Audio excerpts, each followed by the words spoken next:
جنایت‌های پرونده امروز انقدر وحشتناک بودن که به سرعت فضای شهر رو تغییر دادن. چهره‌های گرم و آشنای توی شهر حالا یخزده به نظر می‌رسیدن. خونه‌های آجری، آپارتمان‌ها و مغازه‌های قدیمی همشون یه حالت سرد و بیروح گرفته بودن. مردم با وحشت توی ماشیناشون می‌رفتن، با وحشت خونه رو ترک می‌کردن. کمتر کسی بعد از تاریکی بیرون میومد و فضای شهر پر از سکوت شده بود. حتی دولت استرالیا دستور داده بود که چراغ‌های خیابونا رو بیشتر کنن تا توی شب‌ها خیابونا روشن‌تر باشن. اما هیچ کدوم از این اقدام‌ها جلوی حمله‌های بعدی مجرم داستان امروز ما رو نمی‌گرفت.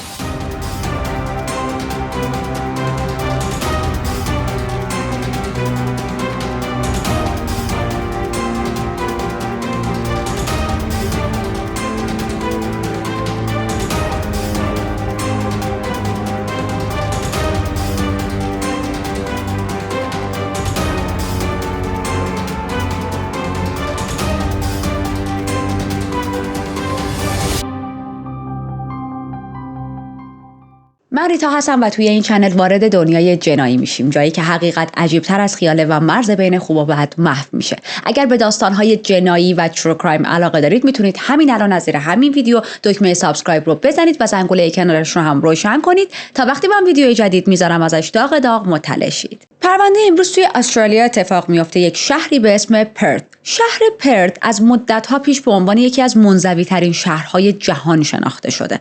البته که این عنوان همیشه مورد بحث بوده، اما یه چیزی مشخصه. پرت تنها شهر بزرگیه که در شعاع بیش از 2000 کیلومتری خودش هیچ کلان شهر دیگه‌ای نداره. این شهر توی ساحل غربی استرالیا قرار گرفته، در حالی که بیشتر جمعیت کشور توی شرق، یعنی توی شهرهایی مثل سیدنی و ملبورن و اینا متمرکز شدن. نزدیکترین شهر بزرگ به پرت 28 ساعت رانندگی تا اونجا فاصله داره. برای اینکه بیشتر با فضای شهر و طبیعتش آشنا شید، باید بگم که شرق پرت پر از تپه‌ها و پارک‌های طبیعی وسیعه که پوشیده شده از گیاهای بومی استرالیا و جنگل‌های نمادین. زمستونا این شهر نسبتاً ملایم و معتدله، به طوری که دمای هوا به طور میانگین فقط 19 درجه است. اما پشت این سکوت و زیبایی‌های طبیعی، شهر پرت یه سری راز توی دل خودش نگه داشته. شهر به ظاهر آرومه، اما الان داره وحشت و ابهام رو تجربه میکنه. بریم به اواخر دهه 1950 که جمعیت شهر حدود 388,000 نفر بود. بعد از جنگ جهانی دوم یک انفجار جمعیتی رخ داده بود و خب مهاجر خیلی زیاد داشت به این شهر می اومد، جمعیت شهر هی داشت بیشتر میشد. اما با این حال یک حس امنیت و اگر بگیم معصومیت توی شهر هنوز باقی مونده بود. هیچ کس احساس نمی‌کرد الان که مهاجرها دارن میان و جمعیت این شهر داره بیشتر میشه، خب پس امنیت ما هم به خطر افتاده. حالا نوع تفریح توی این شهر اون زمان چجوری بود؟ شبا خیلی شبای ساکتی بود تو شهر. یه سری قوانین سختگیرانه وجود داشت. مثلا بارها باید ساعت 9 تعطیل می‌کردن وگرنه جوازشون رو از دست میدادن و تفریحات آخر هفته جوونا مثلا کنسرت رفتن و سالن‌های رقص همیشه توی یک محدودیتی وجود داشت که توی این شهر اگر می‌خواست اجرا شه تا همون قبل از ساعت 9 تمام میشد میرفت. یعنی واقعا اینجوری بود که اگر جوون‌ها دلشون می‌خواست حالا بیشتر از ساعت 9 مثلا 10 و 11 و 12 دیگه به بالاتر تفریح داشته باشن باید میرفتن به شهرهای اطراف. اما خب گفتیم امنیت هم وجود داشت دیگه. خونه‌ها بدون قفل بودن، پنجره‌ها حتی شبا باز بودن، راننده‌ها ماشیناشون رو با کلید روی ماشین پارک می‌کردن و همه ساکنین به نوعی با هم در ارتباط بودن. اما این حس امنیت و آسودگی که مردم پرت داشتن تجربهش می‌کردن خیلی زود به طرز غیرقابل برگشتی از بین رفت. با ورود به سال 1960 یعنی به دهه 60 کلاً چهره شهر پرت تغییر کرد. یک مهاجم مرموزی شبانه وارد یه سری خونه ها میشد، یه سری کارهایی میکرد که حالا جلوتر میخوایم بهش بپردازیم و تمام این اکتیویتیش باعث شده بود که شهر آرامش رو از دست بده. اولین چیزی که مردم متوجهش میشن توی اون دوران سرقت‌های شبانه بود که توی شهر پرت خیلی بیشتر شده بود. مردم صبح از خواب پا میشدن و یا مثلا سفر بودن، از سفر برمیگشتن خونهشون و میدیدن که خب آره obviously یکی وارد خونمون شده. پولایی که توی خونه داشتن دزدیده شده بود، کیف پولشون دزدیده میشد، حتی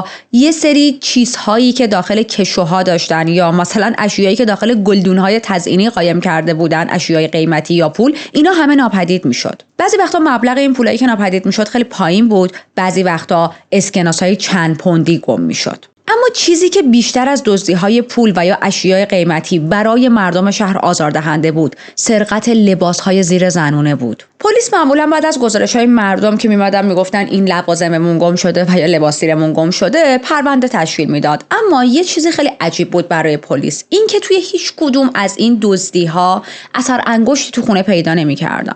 خیلی وقتا اصلا صاحبخونه ها نمیفهمیدن که کسی یواشکی اومده توی خونهشون و فکر میکردن خودشون یادشون رفته مثلا فلان اشیا رو کجا گذاشتن یا خودشون یه چیزی رو گم کردن، در حالی که این فکر اشتباهه و یک شخص مزاحم و دزد و متجاوز داره تجاوز میکنه به حریم شخصشون، داره میاد لوازم رو میدزده، داره میاد لباس زیراشون رو برمیداره. توی همین دوره بود که مردم شروع میکنن گزارش‌های عجیب دادن به اسم یک مزاحم شبانه که توی مناطق مرکزی و جنوبی پرت بیشتر فعالیت داشت. یه مرد ناشناس توی تاریکی دیده میشد که پشت بوته‌ها کمین کرده، از پنجره‌های خونه‌ها داخل رو نگاه میکنه و شب‌ها اطراف آپارتمان‌ها پرسه میزنه. بعضی وقتا رد پاش روی باغچه‌ها دیده میشد، بعضی وقتا هم مردم صبح از خواب بیدار میشدن و میدیدن که لباس‌های خواب زنونه و لباس‌های زیرشون، لباس‌های زیری که روی بند آویزون کردن، بند رخت تا خشک شه، تیکه تیکه شدن و یا گم شدن. یعنی میدونید اینجوری بود که طرف مثلا لباس زیرش رو آویزون میکرد روی بند و میدید یه دیوانه روانی اینو تیکه تیکش کرده. یا حتی طرف وارد خونش میشد، میدید پول و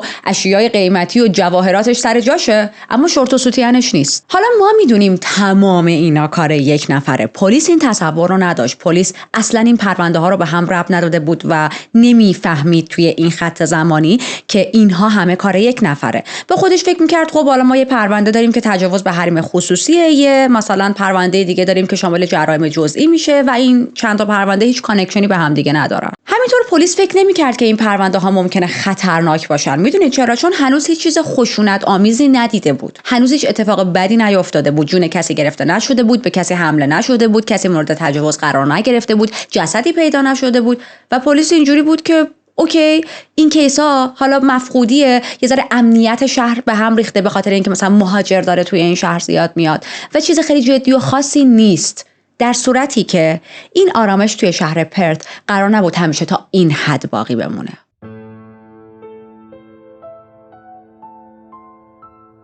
بریم به 26 نوامبر سال 1958 و با یک خانواده آشنا شیم به نام خانواده مکلاود. این خانواده نزدیک یک رودی زندگی می‌کردن که این رود هم خیلی رود معروفی بود و تقریبا خونه‌شون نزدیک مرکز شهر بود. ما هم گفتیم مرکز شهر یکی از جاهایی بود که این حمله ها زیاد اتفاق می‌افتاد. نصف شب بود که لوسی مکلاود و اریک مکلاود با یک صدای عجیبی از خواب یهو میپرن. دختر 15 ساله‌شون مالی وسط اتاق وایساده بود، به سختی تعادلش رو حفظ میکرد، به اطراف تلو تلو میخورد. میدونید یه حالت انگار حالش بد بود و انگار که میخواست هر لحظه بالا بیاره. سعی داشت حرف بزنه اما اصلا انگار نمیتونست، انگار کلمات از دهنش بیرون نمیومدن.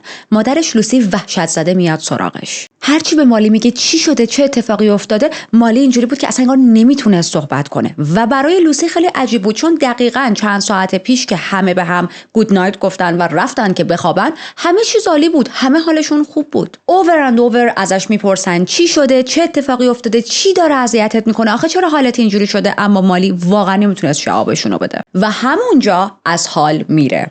دوباره بعد از چند دقیقه به هوش میاد اما همچنان داشت ناله میکرد و حرفاش کاملا نامفهوم بود. پدرش اریک تلاش میکنه که به اتاقش برش گردونه که بره مثلا بخوابه، توی تختش دراز بکشه و شاید حالش یه ذره بهتر شه، با این تصور که شاید خواب بد دیده. لوسی هم میاد کنارش میشینه. مذهبی بودن، یه تسبیحی داشت، تسبیحو میگیره تو دستش و شروع میکنه برای سلامت دخترش دعا کردن. چندین دقیقه میگذره و بالاخره خورشید طلوع میکنه. الان دیگه دمدمای صبح شده و مالی تازه اینجا میتونه چند کلمه صحبت کنه. میگه سرم خیلی درد میکنه. وقتی مادرش بهش نگاه میکنه تازه متوجه میشه که یکی از چشماش کبود شده و خب هوا هم روشن شده بود. حالا من نمیدونم چرا این خانواده چراغو روشن نکرده بودن وقتی دیدن که همچین اتفاقی افتاده. مگه مثلا 600 سال پیشه که حالا چراغ نیست و هنوز چراغ به وجود نیامده، اختراع نشده و شما باید وایسین تا طلوع خورشید و روشنی تو اتاق بیاد. anyway تازه اونجا میفهمن که این بچه یکی از چشماش کبود شده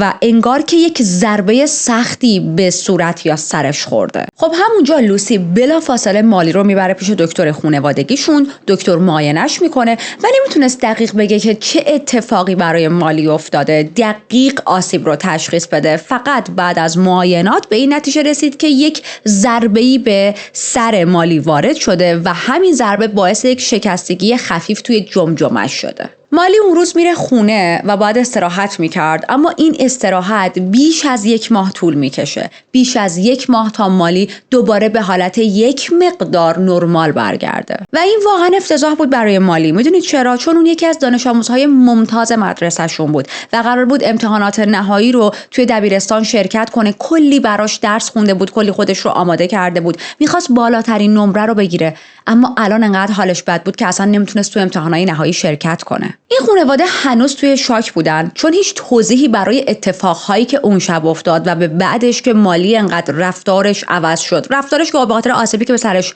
وارد شده بود عوض شد، به خاطر اینکه درد داشت، سردردهای شدید اومده بود سراغش و حالش بد شده بود. اما خب همه اینا برای خانوادهشون خیلی عجیب بود. در نهایت به این باور میرسن، دل خودشون رو اینجوری خوش میکنن که احتمالاً اون شب مالی یه خواب بدی دیده، وحشت زده از تختش پریده یا مثلا افتاده روی زمین، یا داشته راه میرفته پاش به جایی گرفته، سرش به یه جا ضربه خورده. اما این واقعیت ماجرا نیست و بعدها این خانواده میفهمن که اون شب اتفاقی که برای مالی افتاده بود روبرو شدن با مهاجم پرونده امروز ما بوده. حالا میخوام داستان رو از یک زاویه دیگه براتون تعریف کنم. اون شب مهاجم این پرونده خیلی بی صدا وارد خونه این خانواده میشه. خیلی آروم بی صدا، انگار که اصلا نامرئیه، پولهایی که توی خونه بود رو پیدا میکنه، برمیداره و الان که دیگه پولو دزدیده بود و خیالش راحت شده بود، باید از خونه خارج میشد.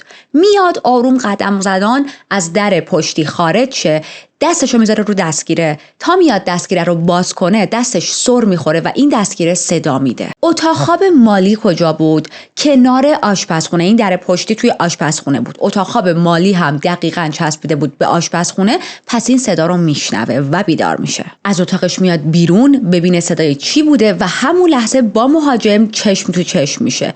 مهاجم به سرعت اولین چیزی که دستش میاد و برمیداره میکوبونه تو سر مالی و از همون در فرار میکنه. اما چون خیلی تاریک بود و همه این اتفاقات توی چند ثانیه به وجود اومد، مالی مطمئن نبود که اصلا اون شب کسی رو دیده یا نه. میدونید یه حالت بلک اوت شده بود، مثلا یه حالت توهم. با خودش فکر میکرد من اون شب خواب بد دیدم. خب چون واقعا من خواب پا شده بود دیگه، خواب پریده بود. مهاجم همچنان به فعالیت‌هاش ادامه داد. آخر هفته ها فعالیتش بیشتر هم میشد. یعنی اینجوری بگم که فرایدی، ساتردی، ساندی فعالیت‌هاش بیشتر بود، اما وسط هفته هم یه روزایی فعالیت داشت. احساس میکنم مثلا انگار دارم راجع به یک کارمند دولتی صحبت میکنم، من قاتل سریالی. اما فراموش نکنیم که هر بار جسورتر و بی‌پرواتر میشد. بریم به یه شبی که ساعت 3 صبح یا حالا 3 نصف شب یه معلم 21 ساله توی یه خیابونی زندگی میکرد که این خیابون توی بخش جنوبی شهر پرت بود. از خواب میپره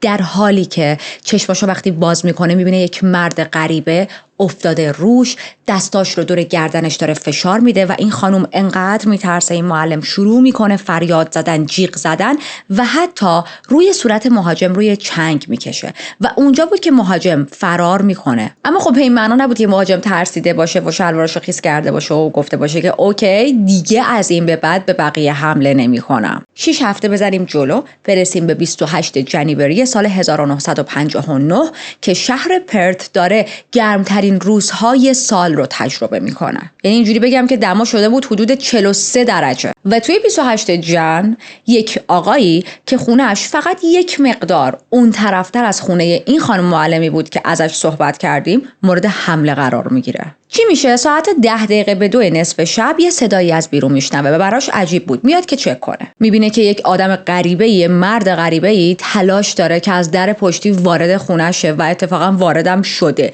یک لحظه با هم چشم تو چشم میشن، اما خب هوا خیلی تاریک بود. شخص مهاجم این آقا رو هل میده و فرار میکنه. خوشبختانه این آقا اتفاق بدی براش نمیفته، مثلا سرش به جایی بخوره یا حالا آسیب جدی ببینه. ولی خب برگ به تنش نمونده بود دیگه. این آقا پلیس رو خبر میکنه، پلیس میاد شروع میکنه اینترویو کردن با بقیه همسایه ها و یکی از همسایه ها میگه اتفاقا من دیشب یکی رو دیدم، یه مرد غریبه‌ای که دم باجه تلفن عمومی وایستاده بود، از تلفن استفاده نمیکرد و زل زده بود به خونه‌ای که به خونه همین آقایی که به خونش حمله کرده بود. بهش میگن خب ظاهرش رو توصیف کن. میگه حدوداً قدش بین 1.73 تا 78 بود و موهای پرپشتی داشت، قهوه‌ای تیره یا شاید هم مشکی بود. روز بعد یه خانم 33 ساله به نام پاتریشیا پنیا برکمن شیفت کاریشو که توی یک فروشگاه عطر بود تموم میکنه. دوستاش پنینا صداش میکردن و ما هم از اینجا بعد همون پانینا صداش میکنیم. پانینا 4 سال قبل از ملبورن اومده بود به پرت، از همسرش جدا شده بود، میخواست مووان کنه، دنبال یک زندگی جدیدی بود و توی یک آپارتمانی در جنوب پرت ساکن شده بود. احساس امنیت میکرد، حالش توی زندگیش خوب بود، حتی با اینکه 6 ماه پیش خونش مورد سرقت قرار گرفته بود و مقداری پول ازش دزدیده شده بود، اما باز هم از زندگیش توی اون منطقه خوشحال بود. پانینا یک زن جذاب و بسیار پر انرژی بود، خیلی خوش وایب بود و از اینایی که هر جا میره مردها خیلی بهش علاقه پیدا میکنن، جذبش میشن و دوست دارن که باهاش معاشرت کنن. و اتفاقا توی یکی از مهمونی هایی که رفته بود توجه یکی از دیجی های خیلی معروف رو به خودش جلب میکنه. اسم این آقای دیجی فوتس هونس بود و با هم وارد یک رابطه عاشقانه ای میشن و اتفاقا قرار بود اون شبی که داریم ازش صحبت میکنیم هم رو ملاقات کنن. فوتس میره دنبالش، از سر کار توی اون فروشگاه عطر برش میداره، با هم میرن خونه پانینا، شام میخورن، میگن، میخندن، عشق و حال میکنن و تا نیمه شب کنار هم بودن. اما خب چون رابطهشون تازه آغاز شده بود، فوتس اونجوری نبودش که با خودش زیر شلوارش هم آورده باشه و بگه که خب مثلا من دیگه شب پیشت میخوابم و ساعت 12 شب تصمیم میگیره که دیگه خب اوکی خیلی خوش گذشت و من دیگه برم خونه خودم بخوابم. پانینا هم اصلا تعارفی نبود، یه کلمه هم بهش نگفتش که حالا میموندی. میگه که اوکی باشه، داری میری، شب بخیر، فردا میبینمت. داری میری، درم پشت سرت به من باد نیاد. همسایه ها صدای قدم های فوتس رو شنیدن وقتی که داشت از آپارتمان پانینا خارج میشد، اما چند دقیقه بعد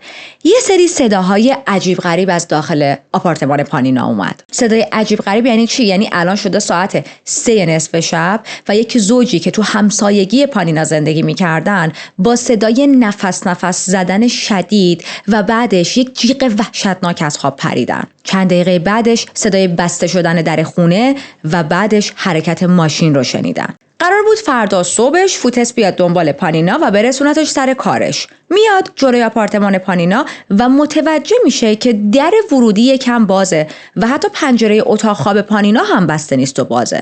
پرده ها با نسیم تکون میخوردن و پانینا معمولاً توی شبای گرم تابستون با پنجره باز میخوابید، اما همیشه صبح همه چیزو قفل میکرد. میدونید چی میخوام بگم؟ اگر قرار بود اون روز شیفت کاری داشته باشه و برای این خونه نیست، اگر از خونه رفته بود بیرون، پس چرا در خونه باز بود، پنجره ها رو نبسته بود و قفل نکرده بود؟ پس فوتس تصمیم میگیره که دقیق تر خونه رو بررسی کنه. این صحنه هایی که بهتون گفتم از بیرون قابل مشاهده بود، یعنی فوتس از بیرون دیده بود که پنجره ها بازه، پرده ها داره تکون میخوره و بلا بلا بلا.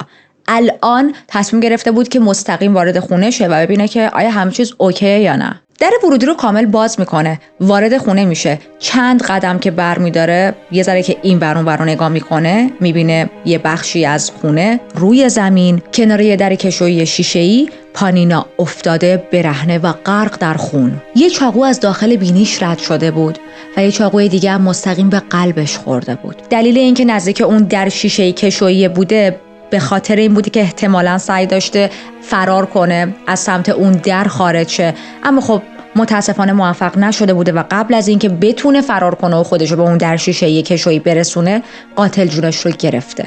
هیچ وسیله‌ای از توی خونه پانینا دزدیده نشده بود بجز کیف پولش و همینطور پلیس هیچ سلاح قتلی رو هم توی خونه پیدا نکرد. یعنی از وضعیت جسمانی پانینا متوجه شدن که یک چاقو از دماغش عبور کرده و یک چاقو هم به قلبش خورده، اما اون چاقو باقی نمونده بود توی کرایم سین. خب این قتل مثل یک زلزله وحشتناک پرت رو لرزوند. همچین جرمی مخصوصاً توی یه شهر آروم و امن تقریباً برای مردم غیر قابل تصور بود. پلیس خیلی زود فوتس رو به عنوان مظنون اصلی معرفی کرد که خب خیلی هم جای تعجب نداره، کسی بودش که به پنینا خیلی نزدیک بود و شده بود مظنون اصلی پلیس. مردم و همسایه ها هم از همون اول بهش شک کرده بودن و انگشت اتهام رو گرفته بودن سمتش. ولی خب فوتس اینجوری بودش که من همچین قتلی انجام ندادم، من قاتل نیستم. ولی خب کسی باور نمی‌کرد. بعد از چند وقت به زادگاهش یعنی یونان برمیگرده و مردم واقعا اعصابشون به هم میریزه، واقعا پیساف میشن. حالتی بودن که ببین قاتل اصلی این پرونده فرار کرده و الان رفته یونان.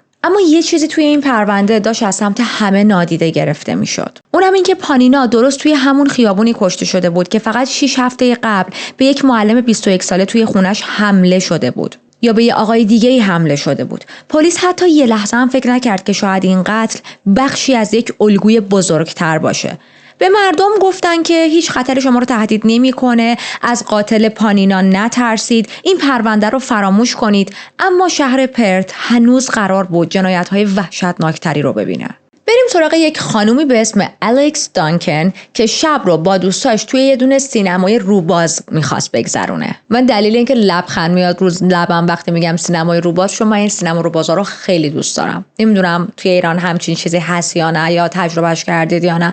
خیلی تجربه جالبیه. میبینید در حالی که رو کاپوت ماشین میشینید چوت سفید میخوری، داری یه اسکرین خیلی بزرگم تماشا میکنه، خیلی حال میده. anyway فیلم تموم میشه، همه به آپارتمان الکس برمیگردن، با هم کافی میخورن، موسیقی گوش میکنن و الان ساعت شده هول و هوش 1:01 و دیگه مهمونا باید برن خونهشون. از الکس خدافظی میکنن و الکس رو تنها میذارن. الکس هم خیلی خسته بود و آماده میشه که بره بخوابه. لباساشو عوض میکنه، کارهای قبل از خوابش رو انجام میده و شخصیتش از این کاراکترهایی بود که بسیار به امنیت اهمیت میداد. همیشه درهای خونه رو قفل میکرد، پنجره ها رو قفل میکرد، دابل چک میکرد که یه وقت نکنه یادم رفته باشه، به جز یه دونه پنجره خیلی کوچیک که از یه پنجره باریک میشه گفت که از توی آشپزخونه به یه بالکن خیلی باریکی کوچیکی باز میشد. بالکن که باریک نمیشه، البته چرا میشه نمیدونم. anyway فضای بالکن خیلی کوچیک بود. این پنجره هم خیلی کوچیک بود و دلیل اینکه این پنجره رو باز گذاشته بود همین که یک هوایی توی خونه در جریانه و همین که انقدر این پنجره سایزش کوچیک بود که به خودش فکر نمی‌کرد حالا خطری نداره برای من این پنجره کوچیکه، بذار این یه دونه باز باشه. بریم به صبح روز بعد و راجع به 2 تا از دوستای الکس به اسم جورج و هدلی صحبت کنیم که جورج و هدلی کشاورز بودن. مزرعه‌شون هم حدود 1.5 ساعت فاصله داشت از خود شهر پرت و فردا صبحش با الکس قرار داشتن. پس میان سمت خونه الکس، در میزنن و الکس در رو باز میکنه، اما برگاشون میریزه به خاطر اینکه الکس رو در حالی میبینن که صورت و موهاش غرق در خون بود. یه زخم خیلی بزرگ و عمیق سمت چشم چپش به وجود اومده بود و هنوز هم لباس خواب تنش بود. روی لباس خوابش هم کلی خون ریخته بود که خون صورت خودش بود. کاملا گیج بود و یه حالتی بودش که انگار هنوز هوشیاریش رو به دست نیاورده. جورج و هدلی به سرعت وارد آپارتمان الکس شدن و رفتن اتاق خوابش رو چک کردن و دیدن بالش الکس کاملا خونیه و کیف پولش هم گم شده. بهش میگن چی شده؟ تو چرا این شکلی؟ چرا اینجوری شدی؟ و الکس خودش هم اینجوری بود که برگاش ریخته بود، یعنی نمیدونست که آسیب دیده. میگه واقعیت من تا ساعت 3:30 خواب بودم، 3:30 از خواب پریدم، یه ذره این پهلو اون پهلو شدم، دوباره خوابیدم و دیگه تا الان که شماها در زدید هیچی یادم نمیاد. هیچ نشونه‌ای هم از ورود اجباری به خونش نبود که احتمالاً مهاجم از همون پنجره وارد شده، اما مشخص بود obviously که به این آدم حمله شده و خب کیف پولش هم به سرقت رفته. و خیلی وحشتناکه شما تو خواب بهتون حمله شه و این حمله احتمالاً باعث شده که الکس هوشیاریشو از دست بده دیگه، یعنی اصلا نفهمه، تو مثلا انگار داشته خواب میدیده که بهش حمله شده. anyway دوستاش به سرعت لباساشو عوض میکنن، میبرنش پیش دکتر که دکتر معاینش کنه و دکتر بعد از معاینه میگه علاوه بر این زخم عمیقی که حالا کنار چشمش به وجود اومده، یک شکستگی کوچیکی هم پشت جمجمش داره، یعنی که 2 بار ضربه زده شده بود به الکس. اما این حمله که برای الکس اتفاق افتاد همینجا تموم نمیشه. این حمله باعث میشه که الکس از اون روز به بعد دچار سرهای شدید شه، بیماری که تا آخر عمر همراهش بود و به خاطرش مجبور بودش که تمام مدت داروهای مختلف مصرف کنه. زنی که واقعا حالش خوب بود و کاملا نرمال داشت زندگیش رو میکرد. الکس آرزو داشت که تبدیل بشه به یک پرستار و خیلی داشت سفت و سخت برای پرستار شدن درس میخوند، اما حالا به خاطر این بیماری سرعی که در اثر این حمله تا ابد همراهش میموند مجبور شد این آرزوشو بذاره کنار، تحصیلش رو دیگه ادامه نده و این که میخواد یه روزی تبدیل به پرستار بشه رو برای همیشه فراموش کنه.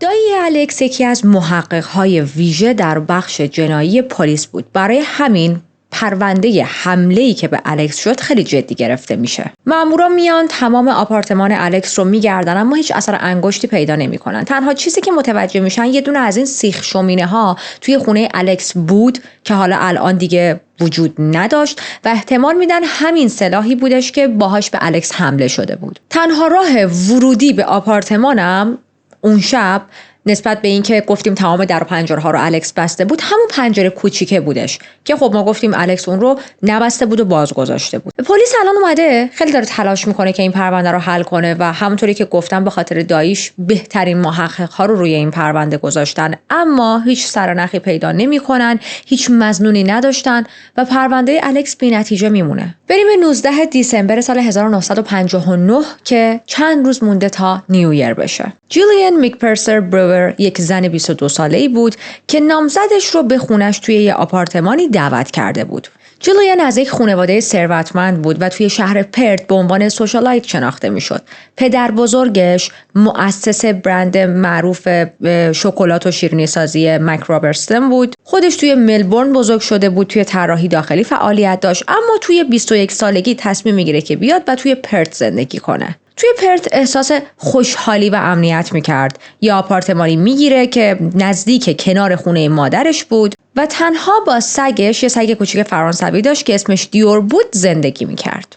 گفتیم که جولین یک نامزدی هم داشت دیگه و فقط 2 ماه مونده بود تا مراسم ازدواجش با نامزدش اندرو. اندرو اسم مستعاره و اسم واقعیش در این پرونده خواستن که مخفی بمونه و ذکر نشه. به هر حال ما هم اندرو صداش میکنیم. اندرو 31 ساله بود و قرار بود اون شب رو با جولین بگذرونه. اون شب رو با هم میگذرونن اما نه تا صبح. حدودای نصف شب بود که اندرو تصمیم میگیره برگرده به خونه خودش. چرا؟ چون فردا صبح میخواستن با هم گلف بازی کنن و لوازم گلف توی خونه اندرو بود. پس میگه که من میرم خونه خودم میخوابم، فردا صبح با لوازم گلف میام مستقیم دنبالت. فرداش میشه ساعت 9 صبح اندرو برای برداشتن جولین میاد، میرسه خونش، اما وقتی رسید متوجه شد که در ورودی قفل شده. خب این موضوع خیلی عجیب بود چون جولین عادت داشت وقتی بیدار میشد در باز میذاشت. اما یه چیز دیگه از اینم عجیب تر بود. سگش دیور پشت پنجره اتاق بالا پایین میپرید و خیلی حالت نروس و عصبی داشت. اندرو کلید آپارتمان جولین رو توی ماشینش داشت. برمیگرده، کلیدو برمیداره و وارد خونش میشه. پنجره آشپزخونه باز بود، باد میومد و کارتای کریسمسی که جولین روی میز گذاشته بود افتاده بودن زمین. اما یه چیز غیر عادی تر از همه اینا بود. در اتاق خواب جولین بسته بود. جولین هیچ وقت عادت نداشت در اتاق خوابشو ببنده. درو باز میکنه و دید که جولین توی تختش دراز کشیده. یه ملافه تا روی چونش بالا کشیده شده و یه بالش روی قفسه سینه‌اش قرار گرفته. وقتی بالش رو برمی‌داره صورت جولین رو غرق در خون می‌بینه. ملافه ها هم پر از خون بودن. دیوار پشت سرش هم پر از لکه‌های خون بود. اندرو وحشت زده به آپارتمان مادر جولین میره که گفتیم دقیقاً نزدیک واحد کناری دخترش بود و با فریاد و داد زدن میگه که دکتر خبر کنید. دکتر به صحنه میرسه و وقتی صحنه رو میبینه میفهمه که اوکی این یک کرایم سینه و باید پلیس خبر شه. پلیس میرسه، ملافه رو کامل میزنه کنار چون تا اینجا کامل ملافه رو نزده بودن کنار و میبینه که جولین برهنه است و بدنش با یک تبر به طرز وحشیانه‌ای زخم شده. سینه ها، سر و اندام جنسیش بارها و بارها با قسمت صاف تبر مورد ضربه قرار گرفته بودن. اما شخص مهاجم و قاتل به این هم بسنده نکرده بود. شکم، رونها، صورت و گلوی جولین رو با همون لبه تیز تبر تیکه پاره کرده بود. ضربه نهایی انقدر محکم بود که نای جولین قطع شده بود. بعد قاتل از یه قیچی که متعلق به خود جولین بود استفاده کرده بود و 5 بار دیگه بهش ضربه زده بود. جسد جولین رو میبرن برای کالبد شکافی و میفهمن که جولین احتمالاً بین 2 تا 3 ساعت بعد از حمله همچنان زنده بوده. پزشکی که جسدش رو معاینه کرد گفت این وحشتناکترین قتلیه که من تا حالا توی حیطه کاریم دیدم. بعد از حمله قاتل بدن جیلین رو با ملافه پوشونده بود، قیچی رو تمیز کرده بود و گذاشته بودش سر جای خودش. اما خب رد خونی که روی قیچی وجود داشت نشون میداد که قاتل وقتی قیچی رو بسته شروع کرده تمیز کردنش. یعنی وقتی شما قیچی رو باز می‌کردید هنوز رد خون روی لبه‌های قیچی می‌دیدید. نکته عجیب دیگه این بودش که قاتل تبر رو با خودش نبرده بود و همجوری توی خونه جولین ولش کرده بود. کجا بود؟ روی نرده‌های حیاط پشتی. اما این تبر رنگش قرمز بود، انقدر که آغشته به خون بود و این خونها همه متعلق به جولین بود.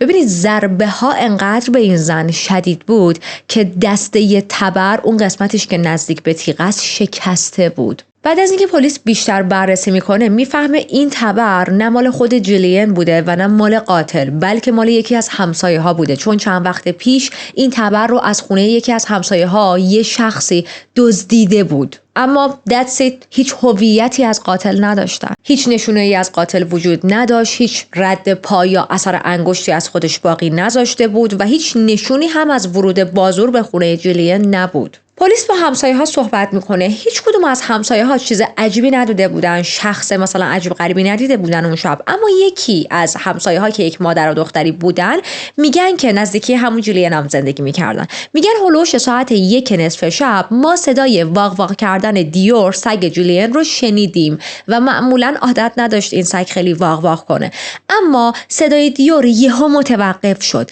انگار که یک نفر این سگ رو ساکت کرده باشه. این قتل هم جزو قتلایی بود که شهر پرت رو توی ترس فرو برد و اخبارش همه جا پخش شده بود. اینجوری بود که همه از صبح تا شب توی هر مکانی که بودن راجع به این قتل صحبت می‌کردن. رسانه ها همه فقط داشتن این قتل رو پوشش میدادن و مدام میگفتن که پلیس هیچ مظنونی نداره. اما برعکس پرونده قبلی که به دوست پسر مقتول خیلی شک کرده بودن، همون دیجیه که بعد برگشت یونان، این بار هیچکس باور نداشتش که نامزد جولین کسیه که اون رو به قتل رسونده. یک مقدار هم جلوتر پلیس میفهمه یه چیز دیگه از خونه جولین گم شده بود، اونم کیف پولش بود. پزشکی که اجساد جولین و پانینا رو قتل قبلی معاینه کرده بود متوجه شد که شباهت‌هایی بین این دوتا قتل وجود داره. هر دو قربانی چندین بار در حالی که توی خواب بودن مورد حمله قرار گرفته بودن. یکی از خبرنگارای روزنامه دیلی نیوز این جنایت‌ها رو کنار هم گذاشت و به شباهت‌های عجیبشون اشاره کرد. میگه که شرایط زندگی هر دو زن، کیفای گم شدهشون، کیف پولای گم شدهشون و اینکه قاتل هیچ رد پایی از خودش باقی نذاشته بود، اینا همه دارن نشون میدن که احتمالاً شخص قاتل برای هر دو قتل یکی بوده. اما پلیس همچنان معتقد بود که نه، پانینا رو نامزدش کشته و جولین رو یه مهاجم غریبه. البته این رو هم فراموش نکنیم پلیس ها سرنخ دقیقی از این نداشتن که ممکنه این دوتا قتل فقط و فقط به یک نفر ختم شه و مرتبط باشه.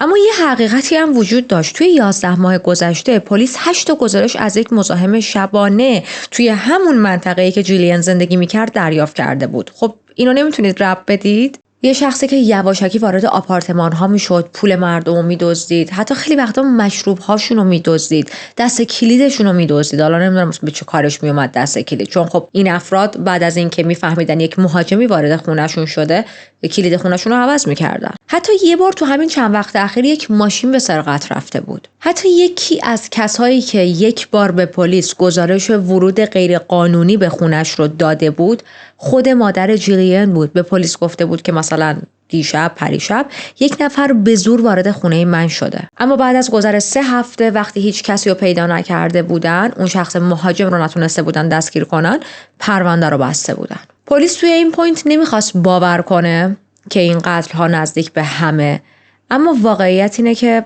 قرار نبود آخری ها باشه.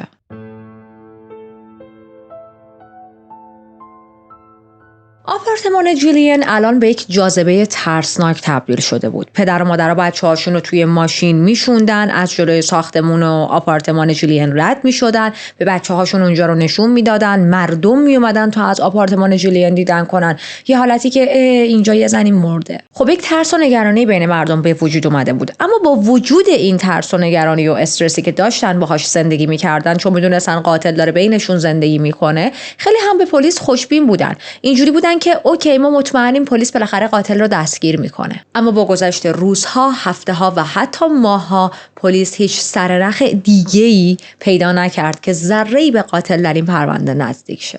سال 1960 میلادی آغاز شده، پرت وارد یک سال جدیدی شده و جمعیت شهر همچنان رو به افزایشه. مهاجرهای بیشتری دارن میان تا توی این شهر زندگی کنن، اما در کنار جمعیت که رو به افزایشه، اون موج سرقت‌ها و ورودهای غیر قانونی هم در حال افزایشه. جدیداً ماشین دزدی هم خیلی زیاد شده بود. یه سری ماشینا که مثلا طرف دم خونه‌اش یا حتی توی گاراژش پارک کرده بود، دزدیده میشد و بعداً توی یک بخش دیگه‌ای از شهر این ماشین پیدا میشد. خیلی وقتا این ماشین ها تصادف براشون اتفاق افتاده بود و یا اینکه چون باک بنزینشون کامل خالی شده بود یه جا توی مثلا اون طرف شهر رها شده بودن. و دیگه الان توی این خط زمانی فقط یه سری از نقاط خاص شهر مورد این حمله ها قرار نگرفتن، بلکه کل شهر، شمال، جنوب، شرق، غرب، مرکز، همه جای شهر مورد حمله قرار گرفته. بعضی از خونه ها دابل مورد حمله قرار می گرفت. مثلا توی مارچ 61 یه خونه ای مورد حمله قرار گرفته بود و یک قوطی که پر از سکه بود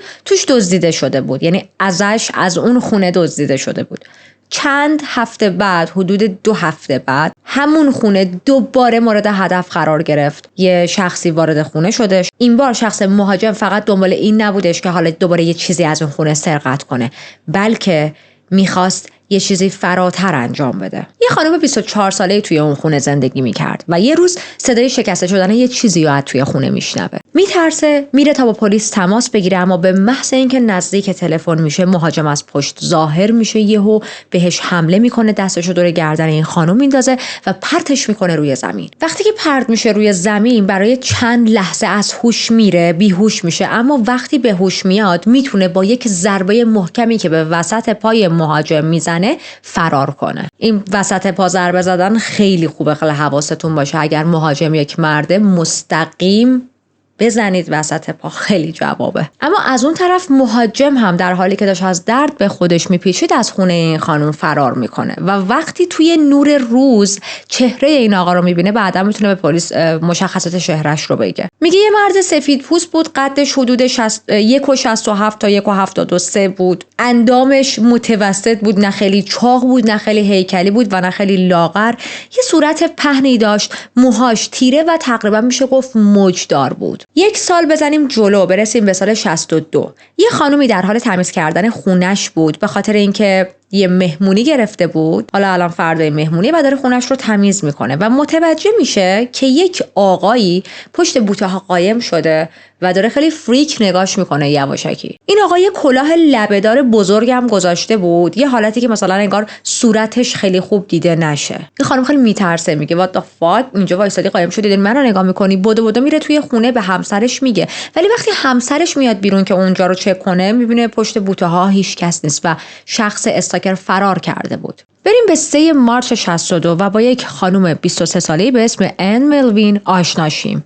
اون شب خیلی استرس داشت، خیلی مضطرب بود. چند هفته بود که از خونه خانوادگیش نقل مکان کرده بود. با خواهرش توی یک آپارتمان زندگی می‌کردن با هم تنهایی و اون شب ان برای اولین بار قرار بود که توی خونه تنها باشه. یه مقدار از این شخصیتایی داشت که از تنهایی استرس می‌گرفت و می‌ترسید. به هر حال برای اینکه اون شب رو بتونه سریعتر سپری کنه مشغول انجام کارهای نرمال و روزمره میشه. یه میان وعده آماده میکنه، یه کافی برای خودش میریزه و داشت کافیشو میخورد که یه صدای عجیبی از ایوون میشنوه. یه لحظه دقت میکنه، گوش میکنه، اما دوباره اون صدا تکرار نمیشه و پیش خودش میگه حالا شاید توهم زدم یا یه گربه چیزی پریده مثلا توی ایوون.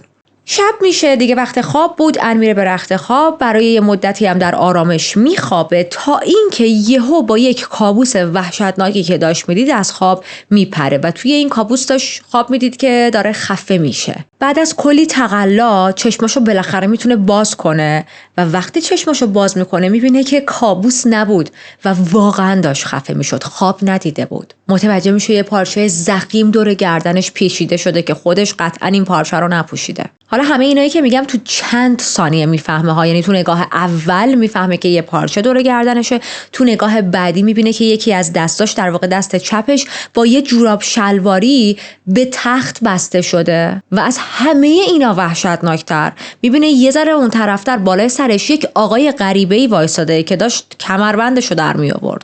از شدت وحشت شروع میکنه به جیغ زدن، جیغ‌های پشت سر هم، و مهاجم فوراً فرار میکنه. اوکی بچه‌ها، یه چیزی پرانتز بهتون بگم، من هر وقت توی چنین بخش‌هایی به پرونده میرسم که شخص قربانی با جیغ زدن اتکر یا مثلا قاتل رو فراری میده، خودمو میذارم جاشون و اینجوری هم که اگر واقعا من توی شرایطشون بودم بلا استثنا میمردم، بلا استثنا. به خاطر اینکه من اصلا جیغ زننده خوبی نیستم، اصلا نمیتونم جیغ بزنم و از اینام که یهو کپ میکنم و خب مهاجمم از اون کپ کردن من سوء استفاده میکنه دیگه و قطعا یک بلای سر من میاره.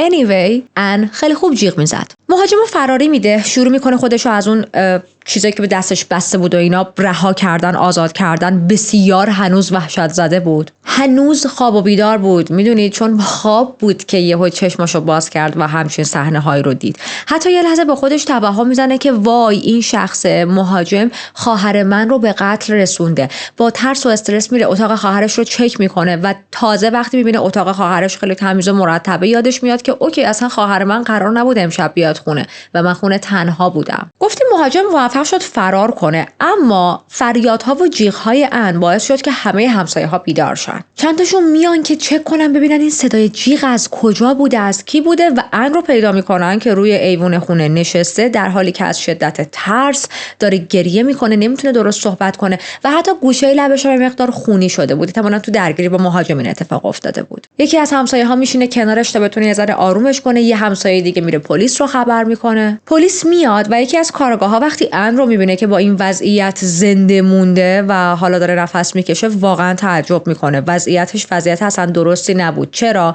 چشمای ان دچار خون مردگی شده بود. خب چه زمانی این اتفاق میفته؟ به خاطر اون خفگی که یعنی اینقدر میزان خفگی زیاد بود که تا چند ثانیه دیگه اگر ان چشماش رو باز نمیکرد کامل از دنیا رفته بود و احتمالاً شخص مهاجم هم فکر کرده ان مرده، برای همین استاپ کرده اون فشار دادن گردن ان رو. همینطور رد خفگی روی گردنش کاملا مشخص بود و گردنش به شدت کبود شده بود. مچ دستش هم جای زخم و کبودی داشت. درسته که گفتیم ان زنده موند و نمرد، اما چه بلایی سرش میاد؟ زندگیش چجوری میشه؟ این زنده بودنش به این معنا نبود که دیگه حال زندگیش هم خیلی رو تونسته راحت و نرمال ببره جلو. بعد از این حمله کلاً پشیمون میشه که تنها زندگی کنه و جمع میکنه لوازمشو، میره خونه پدر و مادرش، با اونا شروع میکنه زندگی کردن. اصلا نمیتونست از خونه بیرون بزنه به جز مواقعی که میخواست بره کلیسا. یعنی کلا زندگیش اینجوری شده بود که کلیسا خونه، خونه کلیسا. و بعد از یک مدتی این وحشتش یعنی هر روز داشت بیشتر و بیشتر هم میشد.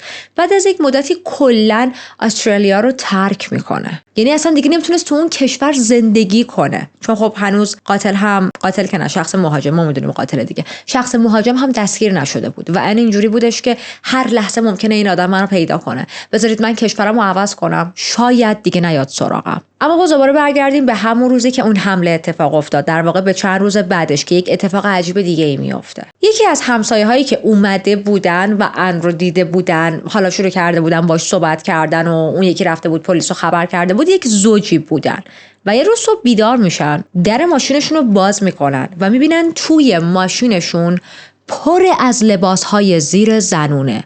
خیلی عجیبه. تمام ماشین پر بود از لباسهای زیر زنونه، یعنی تا حتی تو داشبورد ماشین، زیر دستگیره های در، همه جا پر لباس زیر بود. خیلی وحشت میکنن و تنها کاری که به عقلشون میرسه این بودش که با پلیس رو خبر کنیم. پلیس میاد اون اطراف رو چک میکنه و میفهمه که یه سری رد پا وجود داره. کجا؟ یه حالت باغچه مانند اون همسایه یه سری از گیاها له شده بود، لگدمال شده بود به اصطلاح. حالتی که انگار یه نفر شب قبلش داشته اون اطراف پرسه میزده، راه میرفته و نگاه میکرده که مثلا کسی هست نیست، کدوم ماشین رو مورد هدف قرار بدم، و وقتی خیالش راحت شده خوبه که توی این منطقه کسی رفت آمد نمیکنه، یه ماشینم اینجا هست که درش راحت باز میشه، لباس تیره رو چپونده توی این ماشینه. توی ماه‌های بعدی هم که میزنیم جلو، گزارش‌های مشابه از یه مزاحمی که شب‌ها توی مناطق مختلف پرسه میزد و استاکینگ میکرد زیاد داده شد به پلیس. مثلا 29 دیسمبر سال 69 یه خانومی از خواب پرید و دید یک آقای غریبه‌ای بالای سرشه. این آقا یک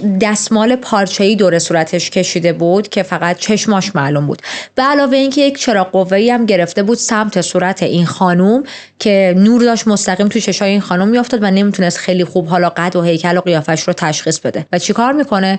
یه مشت محکم تو صورت این خانم میزنه و فرار میکنه. خیلی فریکه ها. شما خوابی چشتو باز کنی ببینی یه غریبه بالا سرته، صورتشو پوشونده صورتشو پوشونده، بعد یه چراغ قوه گرفته تو صورتت، نمیتونی درست ببینیش، بعد یه مشت بکوبه تو صورتت بدو بره. دوباره همون شب یک خانم دیگه ای از خواب پرید توی همون اطراف و دید یه مزاحمی بالای سرشه. ولی این بار شخص مزاحم دستمال به صورتش نبسته بود. صورتش مشخص بود، یه کلاه لبه‌دار گذاشته بود، دستکش دستش کرده بود و یه پنجه بوکس هم داشت. چراغ قوه هم دستش بود. با پشت اون چراغ قوه محکم به سر این خانم ضربه میزنه، اما خوشبختانه این خانم با اون ضربه از حال نمیره، فریاد میزنه، جیغ میزنه و همین دوباره جیغ زدنه، ببینید خیلی جیغ زدن خوبه، کاری که من بلد نیستم بکنم، همین جیغ زدنه باعث میشه که والدینش و همسایه ها متوجه شن، بدو خودشو بخوام برسونن و مهاجم فرار کرد. پلیس که واقعا خسته نباشه بالاخره توی این پوینت متوجه شد که توی این 6 ماه گذشته ما شکایت‌های زیادی به دستمون رسیده از اینکه مردم ماشینشون داره دزدیده میشه، لباس دیراشون داره دزدیده میشه، آدم‌های دیگه مثلا تجربه کردن که یه غریبه‌ای وارد خونه‌شون شده، به زنها داره حمله میشه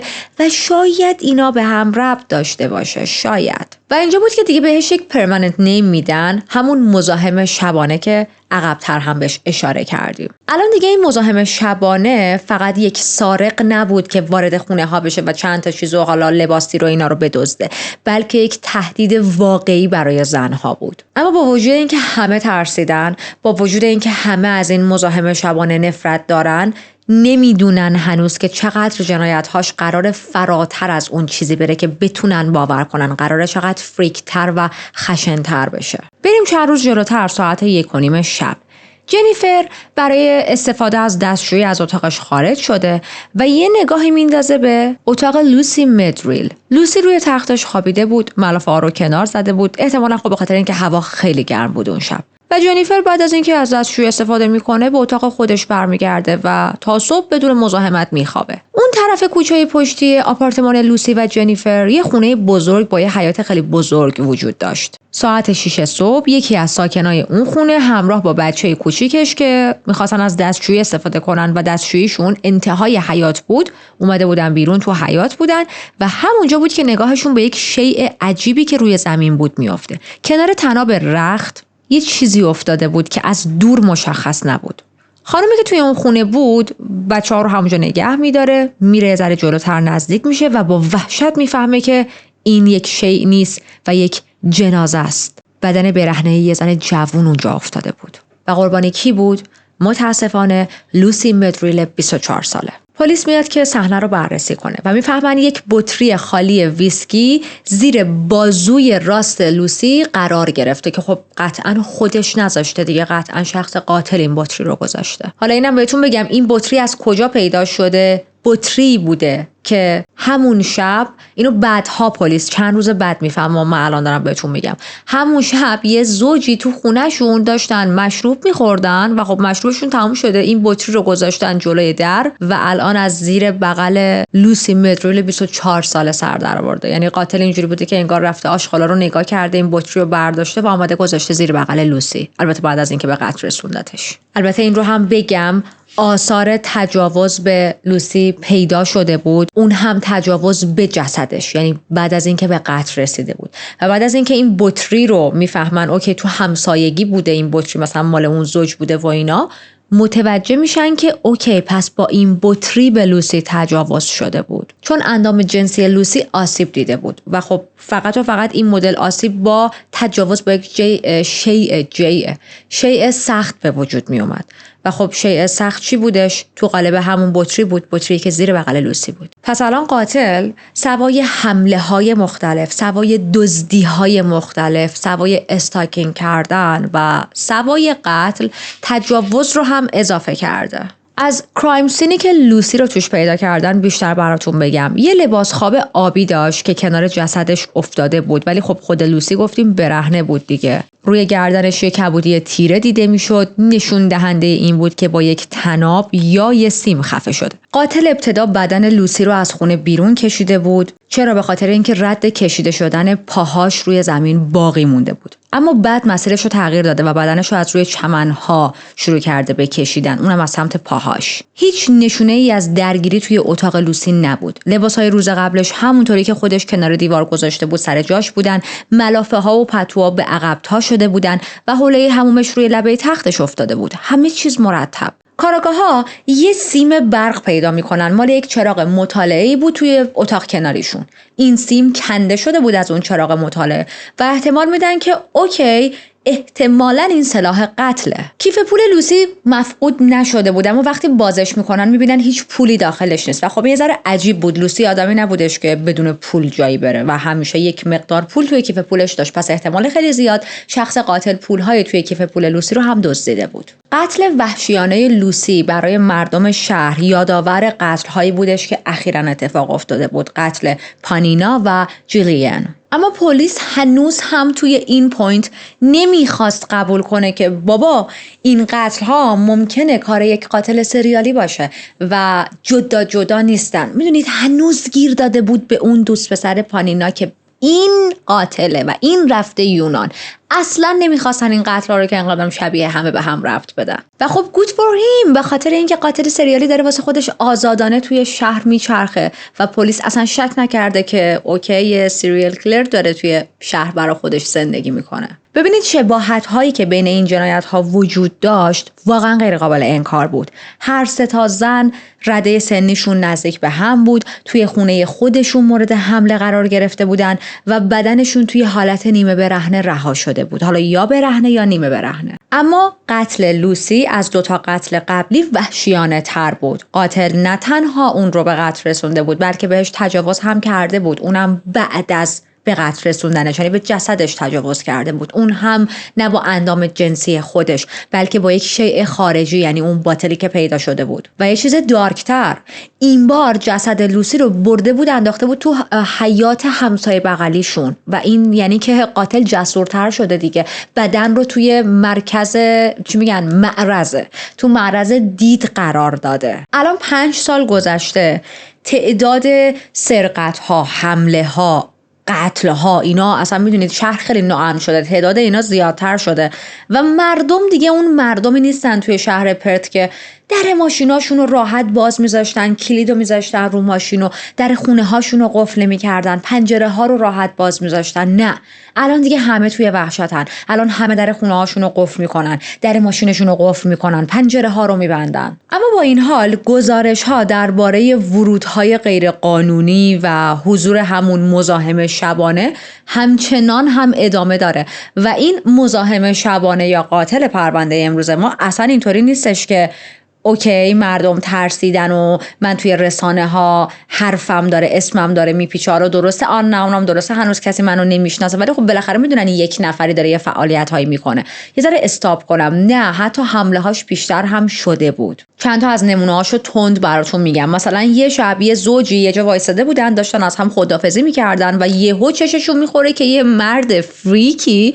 پشت بوته ها قایم شده و داره یواشکی استاکینگ میکنه. یه بار دیگه یه دختر بچه دیده بودش که توی آشپزخونه‌شون یه آقاییه و رفته بود جلو گفته بود بابا تویی و دید یه اون آقا شروع کرد فرار کردن. یعنی وای واقعا وحشتناکه. بری توی خونه، تو آشپزخونه خونه فکر کنی پدرت رو داری میبینی و بعد ببینی یه آدم غریب است و به محض اینکه صداش کنی شروع کنه فرار کردن. یه بار دیگه یک آقایی در حین دزدی از خونه یه خانومی گیر افتاد شروع میکنه به صاحبخونه التماس کردن که یعنی میدونید وقتی میدونه که دیگه نمیتونن فرار کنن و هر لحظه پلیس ها میرسن، شروع میکنه التماس کردن که خواهش میکنم منو آزاد کن، من بیکار شدم، من مجبورم دزدی کنم تا برای بچه هام غذا ببرم، بتونم اینجوری شکمشون رو سیر کنم. و خب اون خانم صاحبخونه بهش غذا میده و دلش میسوزه و میگه برو، میذاره بره. یه بعد از ظهر دیگه ساعت 5 عصر یک خانومی به اسم فلیس داشت توی خونش تو آشپزخونه برای خودش غذا درست میکرد که یهو میبینه یه مرد غریبه‌ای وارد خونش شده. این آقا قدش تقریبا کوتاه بود، موهای تیره داشت و یک کلاه لبه‌دار هم گذاشته بود. چیزی که بیشتر از همه به چشم فلیس اومد و بعدها این رو به پلیس گفت،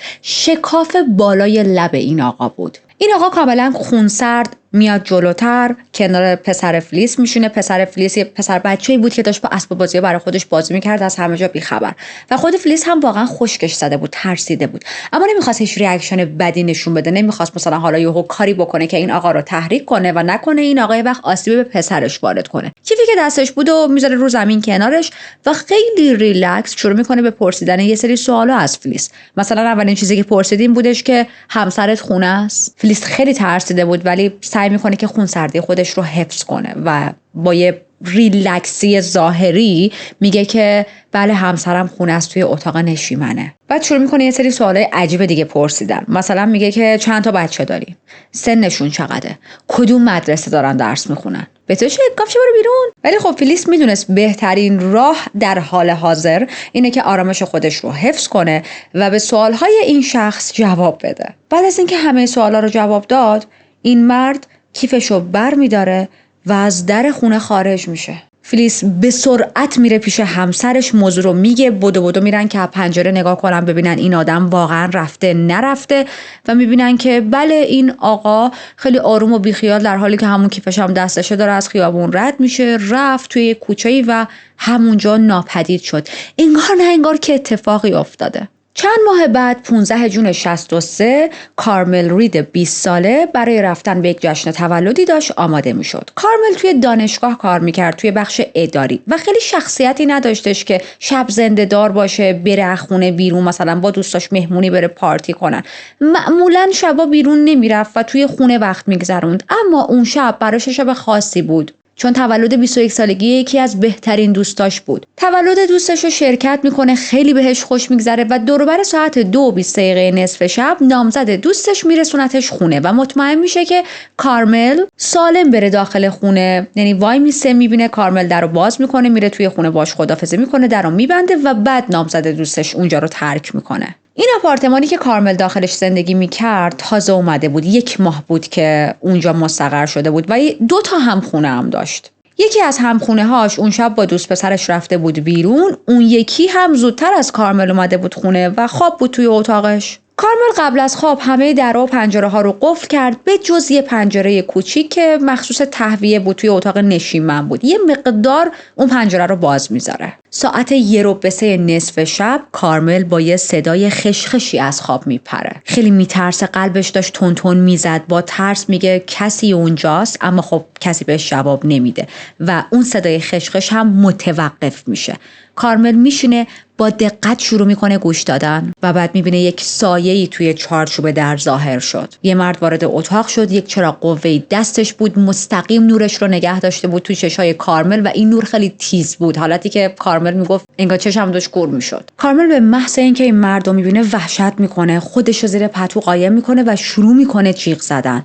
اما اون مرد مهاجم یه شیء تیزی رو توی سینه کارمل فرو میکنه. درد توی تمام بدن کارمل پخش میشه و خودشو اونوری میکنه، یه حالتی که مثلا دفاع کنه از خودش و حالا شاید تا یه بخشی تا یه حدی پتو جلوی این ضربه ها رو بگیره، اما خب فایده نداشت. میدونست که تنها راهی که شاید بتونه نجات پیدا کنه اینه که بتونه یه جوری فرار کنه. برای همین یهو اون پتو و ملافه‌ای که دور خودش پیچیده بود و پرت میکنه به سمت اون مرد مهاجم و شروع میکنه فرار کردن. هوا تاریک بود، چیزی نمیدید دید فقط داشت میدوید توی خونه که یهو یه درد خیلی شدیدی روی صورتش احساس میکنه. مرد دوباره یه جوری بهش ضربه زده بود، اما چون که کارمل جیغ زده بود و خیلی سر صدا کرده بود، مهاجم هم نمیتونه وایسه و ادامه حمله هاش رو ببره جلو و کارمل رو به قتل برسونه. برای همین از خونه فرار میکنه. موقع فرار کردن اون وسیله‌ای هم که باهاش به کارمل حمله کرده بود رو انداخت. فکر میکنید چی بود؟ آیا فکر میکنید چاقو بود؟ نه خیر، اون وسیله یک چتر بود. با چتر داشت ضربه میزد به کارمل و فرو میکرد تو بدنش. حالا الان بیشتر چترهایی که ماها استفاده میکنیم نوک فلزی خیلی تیزی نداره، اما خب اون زمان این چترها خیلی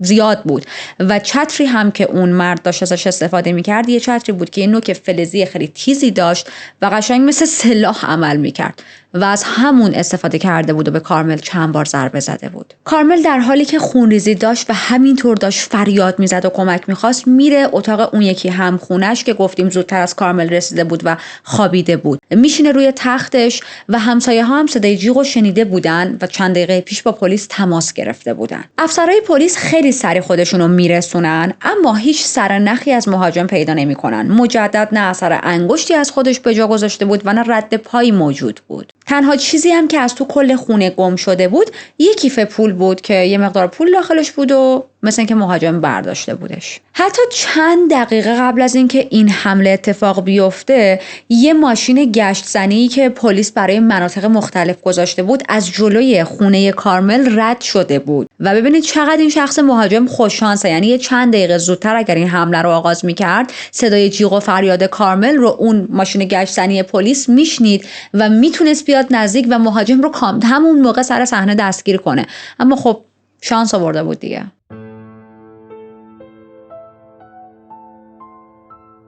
با یه شخصیت دیگه آشناشیم به نام گلنیس. گلنیس پیک توی تاریکی شب مورد حمله یه ماشین قرار گرفت. داشت کنار خیابون راه میرفت که ماشین بهش ضربه میزنه و روی شن و یه سری شیشه شکسته کنار جاده میفته. خیلی شاک شده بود اما هنوز هوشیاری داشت و دید که ماشین در حال دور زدنه. گلنیس میدونست که راننده عمدن بهش زده و قصد داشته که اونو بکشه، چون خیابون خیلی پهن‌تر از اون چیزی بود که راننده نبینتش. به علاوه این که اصلا گلنیس کنار خیابون داشت راه میرفت و نه وسط خیابون. وقتی میبینه راننده وایساده جلو داره یوترن میکنه که دوباره برگرده، خیلی وحشت میکنه. میگه ممکنه این آدم بخواد کار من رو تموم کنه و دیده که من زنده‌ام، هنوز داره یوترن میکنه که برگرده مجدد با ماشین به من ضربه بزنه.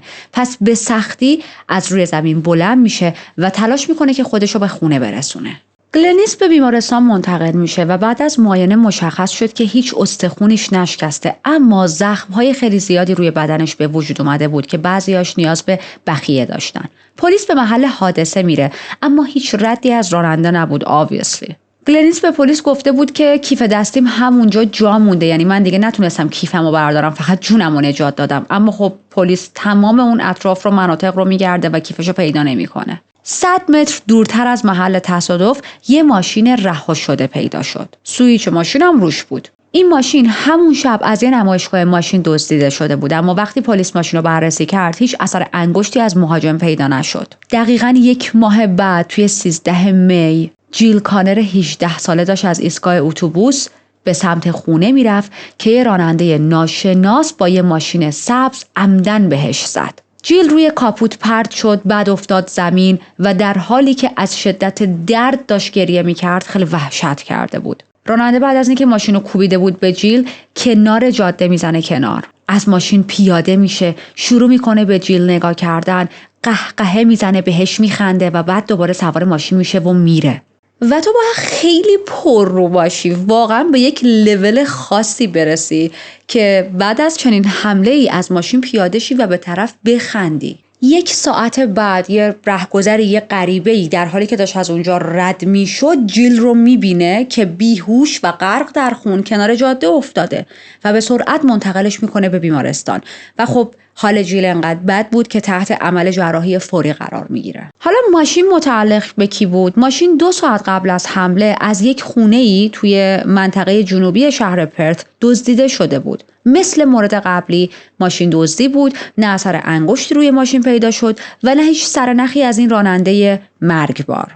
یک هفته بزنیم جلو و با یک خانومی آشنا شیم به اسم جورجینا پیتمن 18 ساله که یه شب خیلی عالی رو داشت توی یک مهمونی میزد میرقصید، خوشحال بود و واقعا داشت اینجوی میکرد، اما نمیخواست تا نصف های شب توی اون مهمونی باشه به خاطر اینکه باید به قطار ساعت 11:30 شب میرسید تا برگرده خونه. همین اتفاق هم میفته، مهمونی رو زودتر ترک میکنه، ساعت 11:35 سوار قطار میشه که برگرده خونه. توی قطار با 2 نفر دیگه آشنا میشه، مورین راجرز 16 ساله و دخترعموی 12 سالش ترزا زاگامی. قطار به ایستگاه میرسه، از قطار پیاده میشن و یک بارون خیلی خیلی شدیدی بود. الان همشون منتظر بودن که یه تاکسی پیدا کنن، توی ایستگاه بودن اما به خاطر بارون شدید ماشینی نمیدیدن. تنها ماشینی که اون اطراف پارک شده بود یه ماشین لاکچری و گرون قیمت سفید بود که پلاکش هم پلاک ویکتوریا بود. راننده کی بود؟ یه مرد با یه کلاه لبه‌دار پشت فرمون نشسته بود. این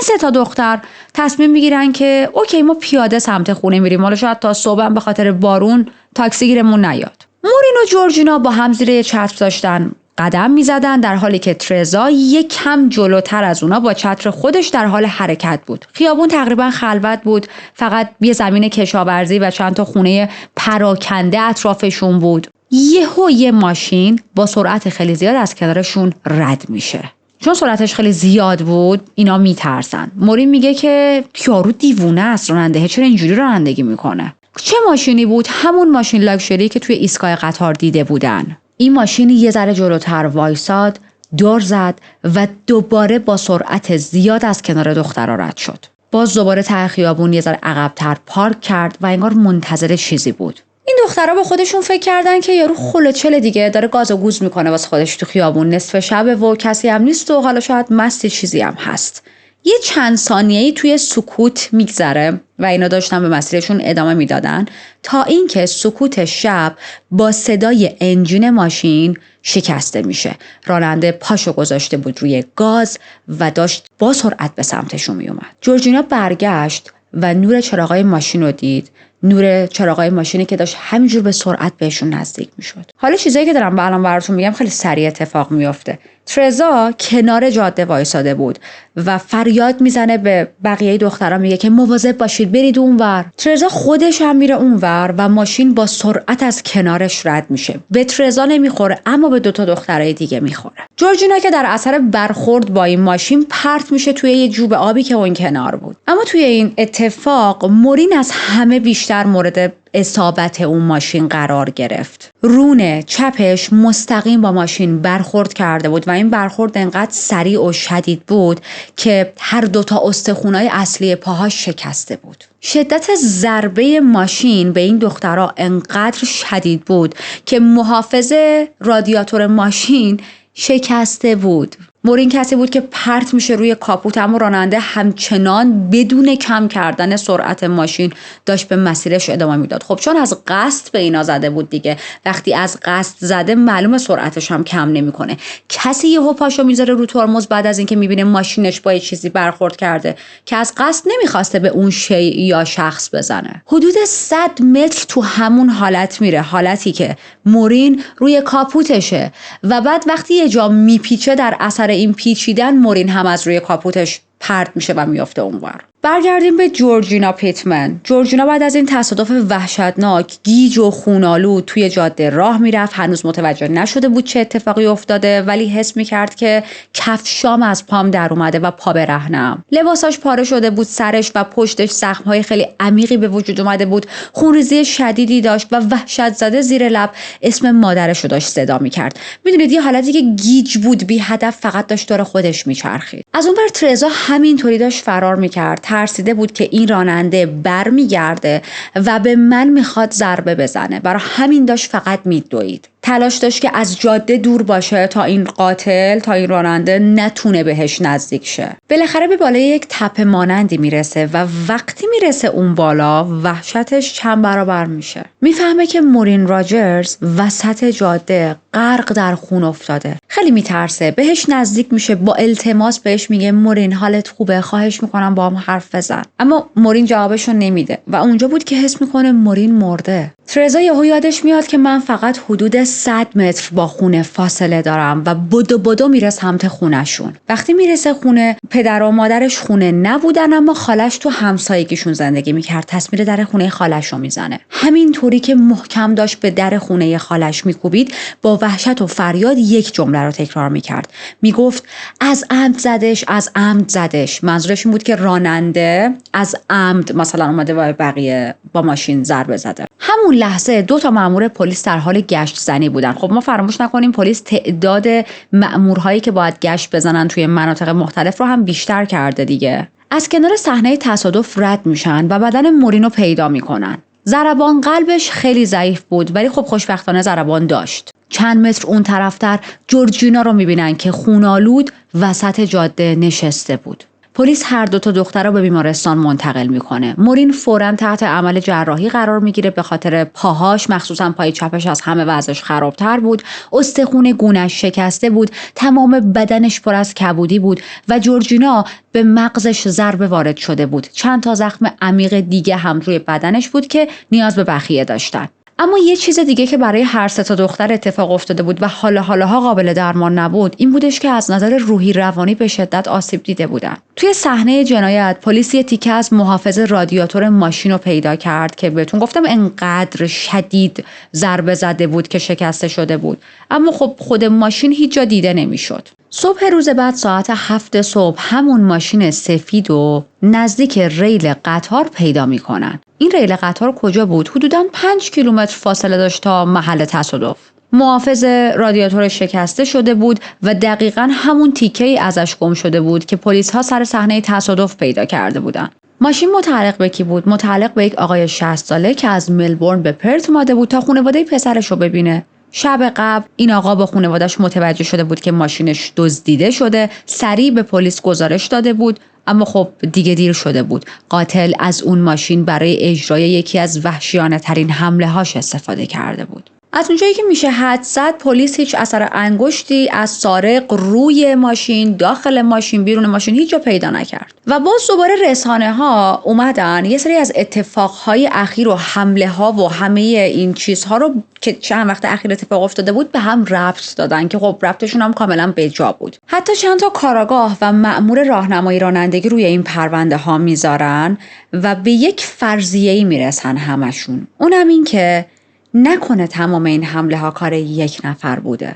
روزنامه ها گزارش حمله اخیر رو با تیترهایی مثل آیا یه دیوونه‌ای که تصادف عمدی به وجود آورده توی شهر داره آزادانه میچرخه و همچین چیزهایی توی صفحه های اول منتشر میکردن. توی بخشی از گزارش روزنامه ها اومده بود که 3 دختر اون روز ظاهراً عمدن توسط یه ماشین دزدیده شدن و زیر گرفته شدن. حالا این بخش دزدیده شدنش یه ذره بزرگ نماییه، ولی خب نوشته بودن. در ادامه نوشته بودن که این حمله وحشیانه ممکنه بخشی از یه سری تلاش‌های بیرحمانه برای کشتن یا فلج کردن آبرای پیاده باشه. توی 6 هفته گذشته 3 بار همیشه در آخر هفته دخترهای جوان توسط یه ماشینی که از قبل دزدیده شده مورد حمله قرار گرفتن. پلیس کارش رو با بازجویی از سارقین ماشین شروع میکنه. میره سراغ لیست افرادی که قبلا دستگیر شده بودن به خاطر اینکه مثلا یه دوره‌ای تو زندگیشون ماشین دزدیده بودن. از اونجایی که این حمله های با ماشین همیشه بین جمعه، شنبه و یک شنبه اتفاق افتاده بود، اکثر مواقع فقط جمعه و شنبه،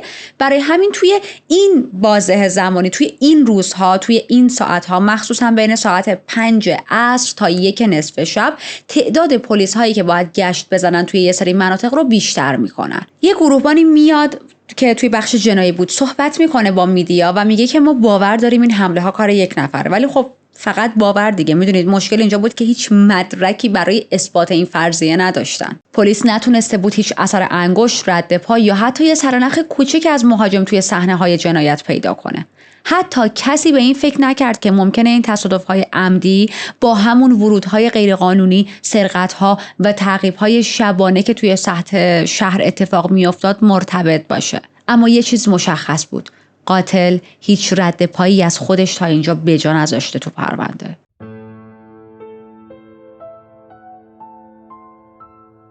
آغاز سال 63 قاتل وارد فاز جدیدی از حمله ها شد. این بار سلاحش متفاوت بود و بیخیال ماشین شده بود. 26 جنوری که روز ملی استرالیا بود، یه فرصت برای تفریح، جشن و لذت بردن از تعطیلات آخر هفته 3 روزه برای مردم بود، یه اتفاقی میافته. خب اون شب توی شهر پرت پر بود از آدمایی که توی بارها و جشن‌های خیابونی مشغول تفریح بودن و میزدن، میرقصیدن، میگفتن، میخندیدن. یکی از شلوغ‌ترین بارهای شهر، اوشن بیچ هتل، که توی یه منطقه معروفی هم بود و دقیقاً روبروی یک ساحلی قرار داشت، با اینجا ما کار داریم. توی این بار یکی به اسم روئنا ریوز که متصدی بار بود، اون شب تا وقت تعطیل شدن مشغول به کار بود. خب گفتیم شب شلوغی بود دیگه. بعد از اینکه بار تعطیل میشه، با 3 تا از دوستاش با هم میرن به یه رستورانی. شام میخورن و هلوش ساعت 2 نصف شب تصمیم میگیرن که توی یه جای خلوت کنار دریا بشینن و یکم بیشتر مشروب بخورن. یه ذره که از خلوت کردن گروهشون میگذره، یه مشاجره‌ای بین 2 نفر از اعضای گروه دوستاشون اتفاق میفته. یه زوجی بودن، با هم دعواشون میشه و برای همین روئنا و نیک تصمیم میگیرن که اصلا گروه دوستاشون رو ترک کنن. پس الان روئنا با نیک توی ماشین تنهاست. روئنا روی صندلی عقب نشسته بود، داشت برای خودش مشروب میخورد. نیک هم پشت فرمون بود و همون لحظه چشم روئنا به یه آقایی میفته که کمتر از 8 متر دورتر وایساده بود و زل زده بود بهشون. روئنا سریع به نیک میگه که نگاه این یارو کیه زل زده به ما. نیک متأهل بود و فکر کرد که شاید این مرد توسط زنم فرستاده شده تا منو تعقیب کنه، ببینه با کی هم دارم چی کار میکنم. خیلی هرسش میگیره، عصبانی میشه. برای همین یه دونه بطری خالی آبجویی که توی ماشین بود و برمی‌داره و از پنجره به سمت اون مرد پرت میکنه و فریاد میزنه بهش که گم شو پدستک، اینجا وای نستا. بطری مستقیم نمیخوره به این آقا، بلکه میفته رو زمین کنار این آقا و روئنا توقع داشت که خب این مرد پاشو بره دیگه، اما میبینه که مرد نه تنها نرفته، زل زده خیلی گستاخانه بهشون، بلکه یه چیزی رو داره در میاره. روئنا فریاد میزنه به نیک، میگه مواظب باش، مسلح، تفنگ داره. و همون موقع سر نیکو میاره پایین که از تیری که یارو میخواد بزنه اون مهاجمه خارج بشه و اتفاقا اون مرد شلیک هم میکنه. نیکی درد شدیدی روی گردنش احساس میکنه و به روئنا میگه که فکر کنم منو با تیر زد. با دستش روی زخمشو میگیره، سری ماشین رو روشن میکنه و با سرعت از اونجا فرار میکنن. مرد یه بار دیگه بهشون شلیک میکنه، اما این بار گلوله به ماشین نخورد. نیک میبینه روئنا باهاش حرف نمیزنه، برمیگرده نگاش میکنه و میبینه روئنا غرق توی خونه. اون گلوله‌ای که به سمت نیک شلیک شده بود در واقع به گردن نیک نخورده بود، بلکه از کنار گردن نیک رد شده بود و مستقیما خورده بود به مچ دست روئنا و استخوان دستش رو خورد کرده بود. نیک با بیشترین سرعت ممکن به سمت نزدیکترین بیمارستان شهر میره. حدوداً 8 کیلومتر با اون بیمارستان فاصله داشتن. وقتی به بیمارستان رسیدن، پرسنل بیمارستان بلافاصله روئنا رو بردن که تحت درمان قرار بدن، چون میدونستن که قربانی تیراندازیه و وضعیتش بده. پلیس اومده، در حالی که داره این حادثه رو بررسی میکنه. ما بریم به همون مناطق اطراف، به یه خونه‌ای و زنگ در این خونه به صدا در میاد. ساعت 3:30 نصف شب، خونه متعلق به یک خانواده‌ایه. همینجوری صدای زنگ در خونه‌شون داره به گوش میرسه، داره زده میشه و سندرا که یکی از اعضای خانواده است، از صدای زنگ در بیدار میشه. بلند میشه که بره در رو باز کنه، ولی صدای قدم‌های پدرش جورج رو میشنوه. خب میفهمه که پدرش پا شده و داره میره در رو ساعت 3:30 نصف شب باز کنه، ببینه کیه پشت در داره زنگ میزنه. و چند لحظه بعد سندرا یه صدای شلیک میشنوه، یه صدای شلیک خیلی بلند که تو کل خونه میپیچه. با وحشت فریاد میزنه بابا، از روی تخت بلند میشه، میره به سمت در ورودی. مادرش هم، یعنی همسر جورج، اون هم به سرعت اومده بود و هر دوشون یکی از بدترین صحنه‌های عمرشون رو میبینن جلوی در جورج روی زمین افتاده، موهاش آغشته به خونه، چشماش بی حرکت به سقف خیره شده و روی پیشونیش یک سوراخ بزرگی وجود داره که جای شلیک گلوله است. قاتل کجاست؟ هیچ اثری از قاتل نبود. سندرا با وحشت به سمت آشپزخونه دوید، تلفن رو برداشت، به پلیس زنگ زد، به همسایه‌ها خبر داد و وقتی برگشت دید که مادرش کنار جسد پدرش زانو زده و همینطوری با تعجب و بهت داره نگاه میکنه. توی شاکی بود، نمیتونست حتی گریه کنه. هر دوشون توی شاک بودن. چطور ممکن بود فقط توی یک لحظه دنیاشون برای همیشه زیر و روشه؟ میدونید چی میخوام بگم؟ خانواده‌ای که واقعا داشتن خیلی نرمال زندگیشون رو میکردن و یک آدم دیوونه‌ای خیلی رندوم این خونه رو انتخاب کرده، زنگ در رو نصف شب زده و اولین کسی که در رو باز کرده تو سرش شلیک کرده و فرار کرده. جورج مرد مهربون و دوست داشتنی بود. هیچ دلیلی وجود نداشت که کسی بخواد اونو بکشه. هیچ دشمنی نداشت. 15 دقیقه بعد فقط یه خیابون اون طرفتر یه مرد جوان به اسم اسکات مکویلیام از خواب میپره. صدای فریادهایی از داخل پانسیونی که توش اقامت داشت رو میشنوه. اسکات توی یه پانسیون شلوغ زندگی میکرد. متوجه شد که پاولین برادرزاده صاحبخونه داره فریاد میزنه و میگه که یک مشکلی برای جان پیش اومده. جان کی بود؟ جان یه پسر 18 ساله بود که قرار بود هفته بعد برای ادامه تحصیل توی رشته دامپزشکی وارد دانشگاه شه. اسکات از خواب بلند شد تا ببینه چی شده. جان شبا توی ایوون پشتی روی یه تخت تک نفره میخوابید و دلیلش این بود که خب هوا خنک‌تره. وقتی اسکات چراغ ایوون رو روشن کرد، یه صحنه وحشتناک دید. یه استخر خون بزرگ روی زمین به وجود اومده بود، درست کنار جایی که تخت جان بود. جان بی حرکت روی تختش دراز کشیده بود، ملافه‌های زیر سرش با خون کاملا خیس شده بود و صدای خرخر وحشتناکی از گلوش می اومد. اسکات و بقیه ساکنای اون پانسیون بودو میان نزدیک جان میشن، سرشو بلند میکنن بلکه بتونه راحت‌تر نفس بکشه، اما خب یه سوراخ گلوله روی پیشونیش بود. با وحشت با پلیس و اورژانس تماس میگیرن. افسرهای پلیس میرسن، از ساکنای پانسیون میخوان که توی خونه بمونید و از پنجره ها دور باشید. یک فردی که قطعاً مسلحه توی محله در حال تیراندازیه، چون ببینید دقیقاً چند دقیقه قبلش جورج هم همینطوری از دنیا رفته بود. زنگ در خونه‌شو زدن، رفته درو باز کرده و یکی شلیک کرده بهش. پس این یعنی یه آدم مسلح دیوونه داره تو شهر میچرخه و همجوری رندوم به بقیه شلیک میکنه. تلاش میکنن که جانو به بیمارستان ببرن، اما 3 دقیقه بعد از اینکه میرسه بیمارستان جونش رو از دست میده. پلیس همچنان در حال بررسی صحنه‌های تیراندازیه که گزارش یه حادثه دیگه بهشون میرسه. لنبی قرار بود فرداش با یکی از دوستاش برای قایق سواری و تمرین کردن با هم برن بیرون. اسم دوستش برایان ویر بود. برایان 29 سالش بود اما سر قرار حاضر نمیشه. قرارشون صبح خیلی زود بود. لن میدونست که برایان معمولا آدم خوشقولی نیست و خیلی وقتا دیر میکنه. برای همین اولش نگران نشد. اما وقتی 2 ساعت گذشت و همچنان برایان پیداش نشده بود، هیچ تماسی هم نگرفته بود، نگران میشه. تصمیم میگیره به خونه برایان سر بزنه با فکر اینکه شاید اصلا خواب مونده. برایان حسابدار بود، توی یه آپارتمان 2 طبقه زندگی میکرد و الان لن رسیده دم خونه برایان. میبینه که اتاق خواب برایان که یه بالکن داره، در بالکنش نیمه بازه. از بالکن میره داخل خونش میشه و شاک میمونه. برایان روی تخت بود اما همه چیز اشتباه به نظر می رسید. سرش از کنار تخت آویزون شده بود، خون همه جا پخش شده بود، بدنش خیلی سفت شده بود و رنگ پوستش پریده بود، روشن بود، سفید بود، ولی هنوز نفس می کشید. لن وحشت زده میره تا بقیه رو خبر کنه، یه کمک بیاره و بالاخره کمک هم میاد. خودشون رو به سرعت میرسونن، با پلیس تماس میگیرن، با اورژانس تماس میگیرن و وقتی که به برایان با دقت بیشتر نگاه میکنن میفهمن که یک زخمی، یه زخم خیلی عمیقی قسمت سمت چپ سر برایان قرار داره. یعنی در واقع اگر اینجوری بهتون بگم بهتره، سمت چپ سر برایان کاملا متلاشی شده بود. فوراً برایان رو به بیمارستان منتقل میکنن و تحت عمل جراحی ایمرجنسی قرار میدن. یه گلوله توی گیجگاه سمت چپ مغزش گیر کرده بود، یه قسمت‌هایی از استخوان سرش شکسته بود و ترکش‌های فلزی توی سرش وجود داشت که باید خارجش می‌کردن. پزشکان مجبور شدن بخش بزرگی از اون قسمت آسیب دیده مغز برایان رو بردارن. برایان از جراحی زنده موند اما برای 6 ماه توی کما بود. یه افسر پلیس گذاشته بودن کنار تختش، دائما داشت نگهبانی میداد با ترس و فکر اینکه نکنه شخص مهاجم دوباره بخواد بیاد سراغ برایان و بهش آسیبی برسونه. وقتی بالاخره برایان به هوش اومد، نمیتونست صحبت کنه، نمیتونست راه بره و حتی نمیتونست بازوها و دستاشو حرکت بده. طرف راست بدنش کاملا فلج شده بود.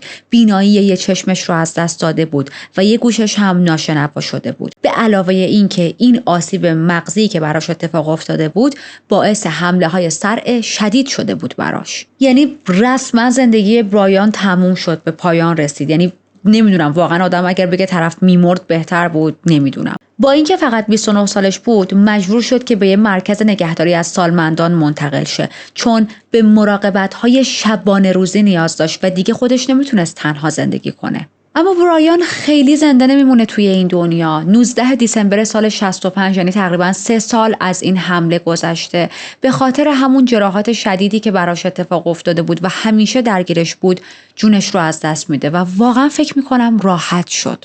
تیراندازی‌های روز ملی استرالیا تیتر اول روزنامه‌های پرت شد. پلیس یه تایملاین از وقایع رو کنار هم گذاشت و فهمید که مهاجم توی فقط چند ساعت 4 نفر رو مورد هدف قرار داده. روئنا و نیک اولین قربانیاش بودن و بعد بقیه حمله ها. پلیس توی محل حمله شون یه پوکه فشنگم پیدا میکنه. حالا قاتل چیکار کرده بود؟ قاتل اول به روئنا و نیک حمله کرده بود، بعدش به سمت آپارتمان برایان رفته بود، از بالکن طبقه اول بالا رفته بود، در نیمه باز بود در اتاقش داخل شده بود، به سرش تیر زده بود، بعد رفته بود 5 کیلومتر اون طرفتر پشت پانسیون جان رو دیده بود که خوابیده، در حالی که جان خواب بود به شلیک کرده بود، بعد رفته بود یه خیابون اون طرفتر زنگ در خونه جورج رو زده بود. وقتی جورج در رو باز میکنه یه گلوله هم تو سر جورج شلیک میکنه و ناپدید میشه.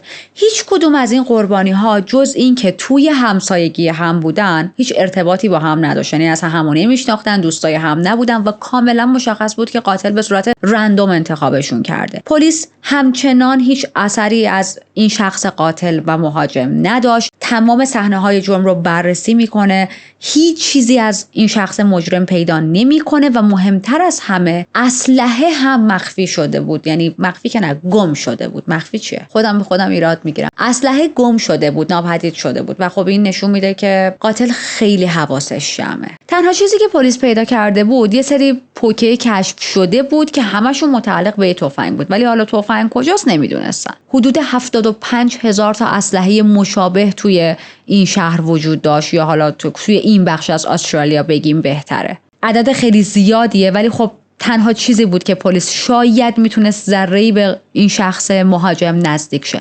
پلیس شروع میکنه بررسی همشون. حتی یه سری لیست از بقیه مناطق داخل استرالیا میخواد. حدود 60,000 اسلحه آزمایش شد، اما گلوله‌های هیچ کدومشون با گلوله‌هایی که سر صحنه‌های جرم کشف شده بود مطابقت نداشت. بین بعضی از این حمله‌ها یه فاصله زمانی وجود داشت که باعث شد پلیس به این فکر بیفته که شاید قاتل با دوچرخه این مسیرهای مختلف رو داشته طی می‌کرده، از این نفر به اون نفر، از پیش اون یکی پیش این یکی و تیر اندازی می‌کرده. چون هیچ اثری از ماشین نبود و خب ماشین یه چیز پر سر و صداه و بالاخره 4 تا شاهد می‌بینن و هیچ کس ماشین ندیده بود.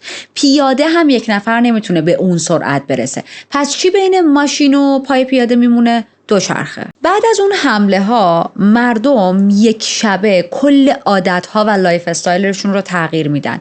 دیگه الان اون دسته خیلی کمی هم که میگفتن نه بابا همه چی اوکیه، چیل باشیم و کول باشیم و ریلکس باشیم، نگران نباشیم، بلا استثناء در خونه هاشون رو قفل میکردن. بعضیا چند قفله میکردن، پنجره ها رو بلا استثناء میبستن. اصلا مهم نبود که چقدر هوا گرمه، چقدر گرمشون میشه. یعنی دیگه حتی اون پنجره های خیلی کوچیکی هم که احتمال میدادن خب کسی که از این پنجره نمیتونه بیاد داخل، و ما چند نفر رو دیدیم در طی پرونده که با همین فکر اون پنجره رو باز گذاشته بودن، اونا هم میبستن. فروش اسلحه سر به فلک کشیده بود. مردم یه جوری شده بودن با حالا اسلحه، چاقو، چوب کریکت و حتی اسپری حشره کش کنار تختشون میخوابیدن.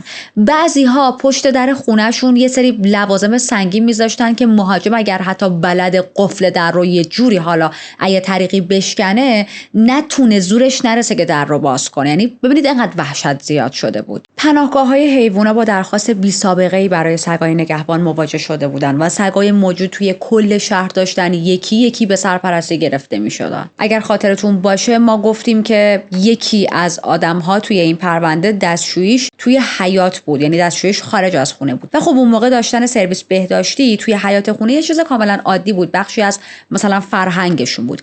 اما الان مردم انقدر میترسیدن که حتی یه جیش و پیپی با خیال راحت هم نمیتونستن بکنن و اینجوری بودن که شروع میکنن دستشویی‌های داخل خونهشون نصب کردن که اگر شب مجبور بودن از خونه بزنن بیرون نخوان بزنن بیرون و تو همون خونه دستشویی کنن. تا به حال به این موضوع فکر نکرده بودم که چقدر دستشویی داشتن داخل خونه چیز خوبیه. یعنی مثلا آدم نصف شب پاشه تو سرما تو گرما بره تا حیاط و دستشویی کنه. بچه‌هایی که همیشه عادت داشتن تابستونا توی ایوونا میخوابیدن، این ور اون ور مثلا میرفتن بازی میکردن با هم دیگه، حالا الان مجبور بودن تمام مدت توی خونه بمونن چون واقعا هیچ جا امن نبود. شایعه‌های عجیبی پخش میشه توی شهر. بعضیا به دروغ میومدن مثلا به همدیگه اعتراف میکردن من قاتلم یا من اون حمله رو انجام دادم که خب همه اینا واقعا شایعه بود. اما یه چیزی که خیلی دهن به دهن میچرخه و واقعا بعضیها باور داشتن این بودش که مردم میگفتن تمام حمله ها زمانی که ماه کامل اتفاق میافته و این باور مردم شده بود. یعنی حالتی بودن که میدیدن ماه کامله مطمئن بودن که این قاتل داره یه جای یک قتلی انجام میده. از اون طرف پلیس تحت فشار شدیدی قرار داشت. مردم یک سر تماس میگرفتن با اداره پلیس، اطلاعات چرت و پرت میگفتن، فحش میدادن پلیسو، ترسشون رو بیان میکردن و حالا میدونید حرفایی که اصلا رسما به حل این پرونده ها کمک نمیکرد. اما انقدر این تماسا زیاد بود که خطوط تلفن از کار افتاده بود. یه اتاق عملیات ویژه برای بررسی تماس‌های مردمی را انداختن. 40 تا افسر گشت جدید شبها تو کل سطح شهر گشت زنی می‌کردن، با ماشین، با اسب و یا پیاده. اما همچنان هیچ مظنونی شناسایی نشد. با وجود تمام این تلاش ها از سمت پلیس، حمله های شبانه مزاحم تاریکی یا قاتل ماه کامل همچنان ادامه داشت. 10 آگوست 63 یه روز بسیار طوفانی با بارون شدید بود توی پرت. اما کارل و وندی داف تصمیم داشتن به یه مهمونی برن که خیلی هم دور نبود، فقط 1 کیلومتر از خونهشون فاصله داشت. خونهشون توی منطقه‌ای قرار داشت که 6 ماه پیش قتل‌های روز ملی استرالیا وحشت به جون مردم انداخته بود. اما الان که یه مدتی گذشته بود، چند ماه گذشته بود، اون ترس اولیه مردم فروکش کرده بود.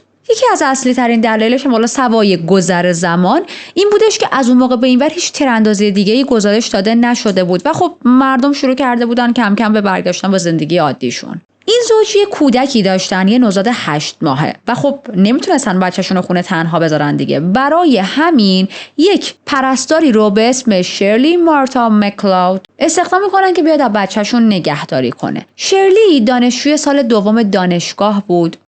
چند بار به خونه این زوج اومده بود برای اینکه از کودکشون نگهداری کنه. دانشجوی بسیار سخت کوشی بود و به عنوان پرستار بچه هر از گاهی کار میکرد که خب یه حالت کمک خرجی براش باشه. اون شب هم تایمش آزاد بود و وقتی این خانواده ازش خواستن ما میخوایم بریم مهمونی، میتونی بیای بچه‌مون مراقبت کنیم، تایمش رو داشت. رویای شرلی این بودش که در آینده بتونه تبدیل به یک مددکار اجتماعی بسیار موفق شه. یه بار به پدرش گفته بود خیلی‌ها توی این دنیا هستن که به کمک نیاز دارن و من آرزوم اینه که به عنوان یک مددکار اجتماعی بتونم بهشون کمک کنم. یه چیز جالب‌تر بگم، جان که عقب‌تر ازش صحبت کردیم و توسط همین تیراندازی‌ها به قتل رسیده بود، یکی از دوست‌های شرلی بود. شرلی بعد از اینکه فهمید جان اونجوری به قتل رسیده خیلی تحت تاثیر قرار گرفته بود، خیلی حالش بد بود. یعنی میدونید هنوز نتونسته بود مووان کنه به خاطر اینکه حالا اونقدر با جان صمیمی نبودن. یعنی میخوام بگم چند تا کلاس با هم برداشته بودن، کلاس مشترک داشتن،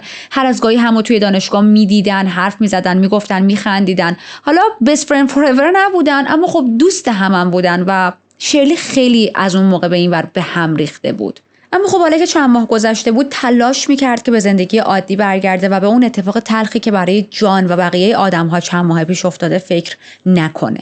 برگردیم به وندی و کارل که الان شرلی رو استخدام کردن که بیاد بچه‌شون نگهداری کنه. با خیال راحت به خاطر اطمینان زیادی که به شرلی دارن بچه‌شون رو میسپارن بهش. چون میدونن شرلی یک زن مهربون و مسئولیت پذیره. وندی و کارل از خونه میزنن بیرون. شرلی هم کتابای درسیشو آورده بود که در حالی که نوزاد الان خوابیده از فرصت استفاده کنه و درس بخونه. این زن و شوهر اون شب توی مهمونی حسابی بهشون خوش میگذره و دور و بر ساعت 2 نصف شب برمیگردن خونه. وندی مستقیم میره به اتاق نوزادش تا بچه‌شون رو چک کنه. از اون طرف کارل به سمت سالن پذیرایی میره، جایی که شرلی نشسته بود. اتاق گرم و روشن بود، بخاری هنوز روشن بودش. روی میز یه دونه لیوان کافی وجود داشت، حالا کافی یا چای یادم نیست، ولی آره یه لیوان مثلا نوشیدنی بودش و صفحه گرامافون هنوز در حال چرخیدن بود، ولی موسیقیش خیلی وقت بود تموم شده بود و داشت خشخش می‌کرد، یعنی خالی بود. شرلی هم بی حرکت روی یه مبل کوچیک نشسته بود. کفشاش مرتب کنارش قرار داشت، اما سرش رو به جلو خم شده بود. کارل وقتی تو نگاه اول میبینتش فکر میکنه که اوکی، این دختر جوان در حال درس خوندن خوابش برده، به خاطر اینکه هنوز یک قلم و دفترچه یادداشت توی دستش بود. اما یه ذره که از زاویه دیگه ای نگاه میکنه، میبینه شرلی لباسها و صورتش غرق در خونه. یه سوراخ بزرگ توی پیشونیش به وجود اومده. این به این معناست که شرلی در حالی که روی اون مبل نشسته بود توی سکوت خونه، با شلیک یه گلوله که از فاصله نزدیک هم بهش شلیک شده بود کشته شده. کارل از شدت ترس یه حالت فلج بهش دست میده، اصلا نمیتونست فریاد بزنه نه چیزی بگه. خیلی شاک شده بود، مثل من شده بود. داشتم عقب‌تر میگفتم وقتی خیلی وضعیت خراب باشه نمیتونم فریاد بزنم. و یه لحظه یه چیز میاد توی ذهنش، این که اگر یک نفر شرلی رو اینجوری با گلوله کشته، حال نوزادمون خوبه؟ نکنه قاتل هنوز توی این خونه باشه. و با وحشت به سمت اتاق نوزادشون دوید. میبینه که وندی کنار نوزادشون وایساده، بچه بیدار بود، داشت لبخند میزد، میخندید، هیچ آسیبی بهش نرسیده بود و همه چیز اوکی بود. کارل یه نفس عمیق میکشه، اما بدون اینکه بخواد وندی رو بترسونه و حالا یا باعث گریه بچه‌شون بشه، در گوش وندی آروم زمزمه میکنه که یک اتفاقی افتاده و باید با پلیس تماس بگیریم. بچه رو برمیدارن، از اونجایی که نمیدونستن قاتل هنوز توی خونه هست یا نه، میرن توی اتاق خوابشون، در رو میبندن، آروم با پلیس تماس میگیرن و همونجا میمونن تا پلیس بیاد. در حالی که پلیس نمیتونست فوراً این قتل رو به تیراندازی‌های قبلی مرتبط کنه، اما همه چیز نشون میداد که همون قاتل دوباره برگشته. همه قربانی‌ها به طور تصادفی انتخاب شده بودن، همشون توی خونه‌هاشون کشته شده بودن، همشون با یک شلیک مستقیم به پیشونی و با تفنگ کالیبر 22 کشته شده بودن. پرت هنوز از قتل‌های روز ملی استرالیا زخم خورده بود و این قتل جدید یه موج جدیدی از وحشت رو به شهر آورد. لقب جدیدی که به این قاتل دادن هیولای ندلنز بود. زنای جوون دیگه جرئت نمی‌کردن شبا تنهایی کار کنن. مردم ترجیح میدادن شبا توی خونه بمونن و دیگه برای تفریح و خوشگذرونی نرن بیرون. قتل شرلی تبدیل شده بود به اولویت اصلی پلیس برای حل کردن. تقریبا هیچ کدوم از همسایه‌ها اون شب چیز مشکوکی نشنیده بودن. فقط یه نفر گفت که یه صدای رعد و برق خیلی بلند شنیده که حالا پلیس فکر میکنه ممکنه صدای شلیک گلوله همون صدایی باشه که همسایه فکر رعد و برقه. چون دقیقاً زمان اون صدا با زمان تخمینی مرگ شرلی یکی بود. یه تیم 50 نفره از کارآگاه‌ها شروع به تحقیق گسترده کردن. بیش از 800 نفر از ساکنای اون محله مورد بازجویی قرار گرفتن. پلیس یه اثر انگشت ناشناس توی خونه این زوج پیدا کرد که متعلق به هیچ کدوم از ساکنها و یا افرادی که اونجا رفت و آمد داشتن نبود. تصمیم گرفتن که از تمام مردهای بین 14 تا 60 سال که توی کل مناطق پرت ساکن بودن اثر انگشت گرفته شه. از مناطقی که قتل شرلی داخلش اتفاق افتاده شروع کردن. همینطور پلیس تونسته بود گلوله‌ای که توی سر شرلی قرار گرفته بود و از سرش خارج کنه و الان این گلوله رو داشتن. پس اگر اسلحه قاتل رو پیدا می‌کردن میتونستن گلوله رو با اون اسلحه مورد تطابق قرار بدن و خب 100% مطمئن می‌شدن که مثلا آیا این آدم همون قاتله یا نه. ولی خب فراموش نکنیم که اسلحه هم هنوز پیدا نشده. جمعه 16 آگوست، فقط 6 روزه که از قتل شرلی گذشته، یه زوج سالمند به اسم ویلیام و سیسیلیا طبق روال همیشگیشون، طبق روال معمولشون، برای پیاده روی عصر و بعد از ظهر از خونه میزنن بیرون. روز قبل بارون شدیدی گرفته بود و این زوج نتونسته بودن به پیاده روی هر روزشون برن و حالا که امروز بارون قطع شده و روز قبلم عادت پیاده روی روزانه‌شون مختل شده بود، امروز خورشید اومده بالا، هوا خوبه، فرصت رو خیلی مناسب میدونستن. ساعت از 3 بعد از ظهر گذشته بود. از خونهشون خارج میشن، به سمت یه رودخونه‌ای میرن. یه قایق کوچیکی داشتن اونجا که همیشه ما بین پیاده روی میرفتن بهش سر میزدن. توی مسیر با چند تا از همسایه‌هایی که میبینن احوال پرسی میکنن. اما خب انتهای این پیاده روی قرار نیست به همین زیبایی باشه و یک اتفاق عجیبی میفته.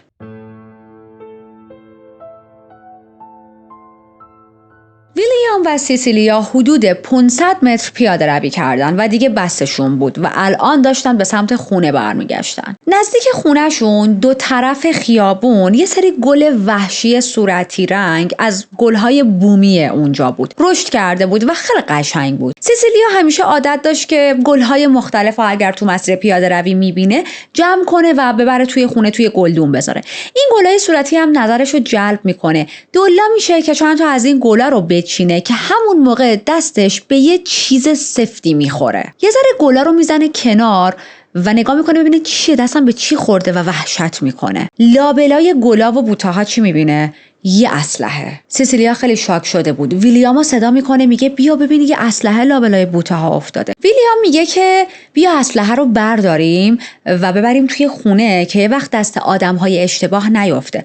اما از اونجایی که هیچ کدوم از این دو نفر مجوز حمل اسلحه نداشتن، سیسیلیا با این ایده مخالفت میکنه. میگه که نه، بهش دست نمیزنیم.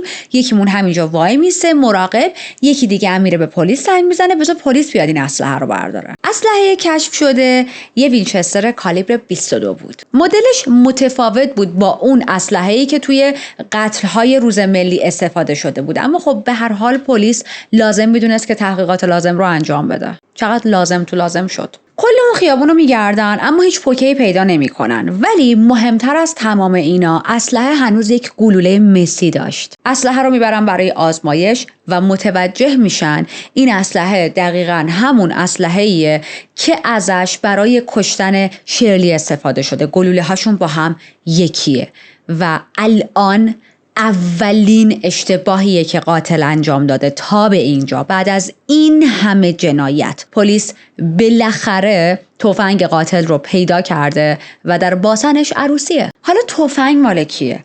تفنگ مال یک آقای شناگریه که توی مسابقات شرکت کرده، مدال المپیک داشته و اسم این آقا گاریک بود. گاریک کجا بود؟ گاریک چند ماه مسافرت بود و اصلا خارج از کشور بود. وقتی برگشته بود اولین چیزی که توی خونه متوجه شده بود این بودش که یه نفر به زور وارد خونم شده، یه سری دزدی کرده و خب به یکی از چیزهایی هم که گم شده اسلحه‌مه. این اسلحه رو داخل کمدش توی اتاق خواب نگه می‌داشت و الان دیگه نبود. شانسی که گاریک آورده بود همون موقع گزارش مفقودی اسلحه‌اش رو به پلیس داده بود، وگرنه میتونست مظنون بسیار بالقوه‌ای بشه برای پلیس. خب پس گاریک که مظنون نمیشه به خاطر اینکه هم علیبایی داشت، اصلا خارج از کشور بود و همین که گزارش مفقودی اسلحه‌اش رو داده بود. اما چیزی که پلیس رو خیلی متعجب کرده، ذهنشون رو درگیر کرده، نحوه پیدا شدن این اسلحه لای گل و اتهاست.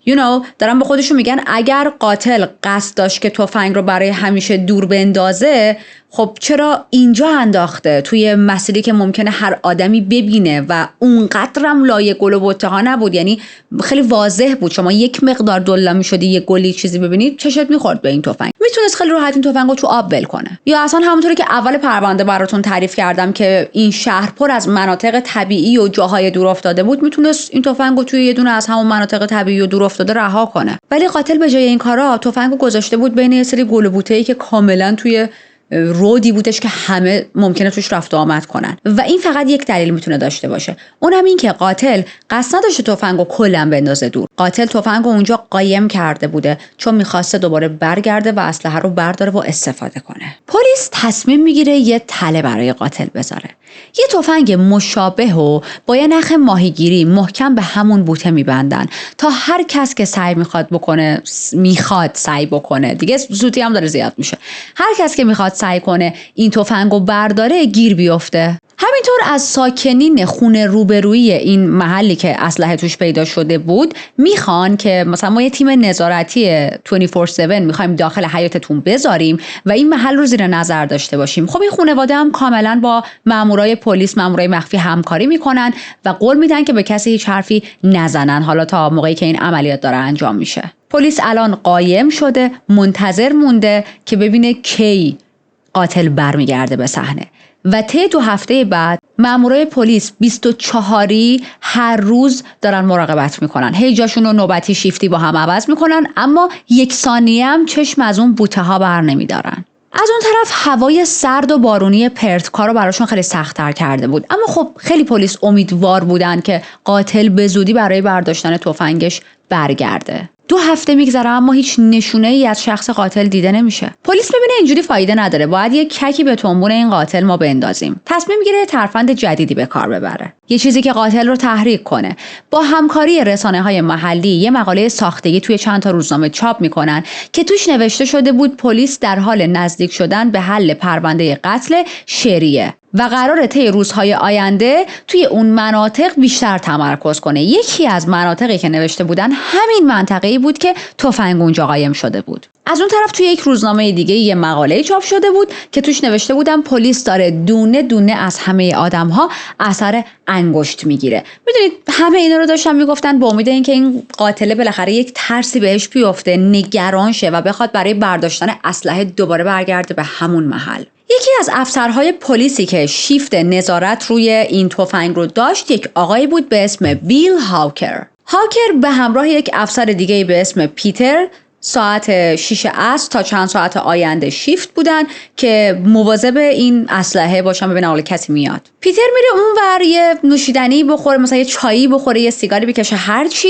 و هاکر کسی بود که داشت نگهبانی میداد. آدم‌های مختلف رد میشدن، صداهای مختلف میشنیدن، اما هیچ کدومشون نمیخواستن برن دم اون بوته وایسن و مثلا حالا چیزی بردارن. تا اینکه ساعت میشه 1:15 و چراغ‌های اون خیابون خاموش میشه. حالا اینجا این 2 تا افسر خیلی بیشتر حواسشون جمع بود. چرا؟ چون اگر قاتل میخواست تصمیم بگیره که برای برداشتن تفنگش برگرده، این لحظه مناسب ترین لحظه بود. تاریک ترین ساعت شب، خلوت ترین ساعت شب و زمانی که خب دیگه رفت آمدی وجود نداره دیگه، طرف میتونه راحت بیاد هر غلطی میخواد بکنه. چند دقیقه بعد یه ماشینی میاد و کجا متوقف میشه؟ نزدیک همون بوته‌ها که تفنگ توش قایم شده بود. خیابون یه شیبی داشت و این 2 تا آفیسر نمیتونستن دقیق ببینن که حالا مثلا کی توی ماشینه، چند نفر توی ماشینن و تنها چیزی که زاویه دید داشتن سقف ماشین بود. اول پیش خودشون فکر کردن شاید ماشین یه زوجیه که حالا کنار خیابون وایسادن یه ذره با هم لاس بزنن و حال کنن و بعدش هم برن. اما بعد از چند دقیقه میبینن فقط و فقط یک نفر از ماشین پیاده شده،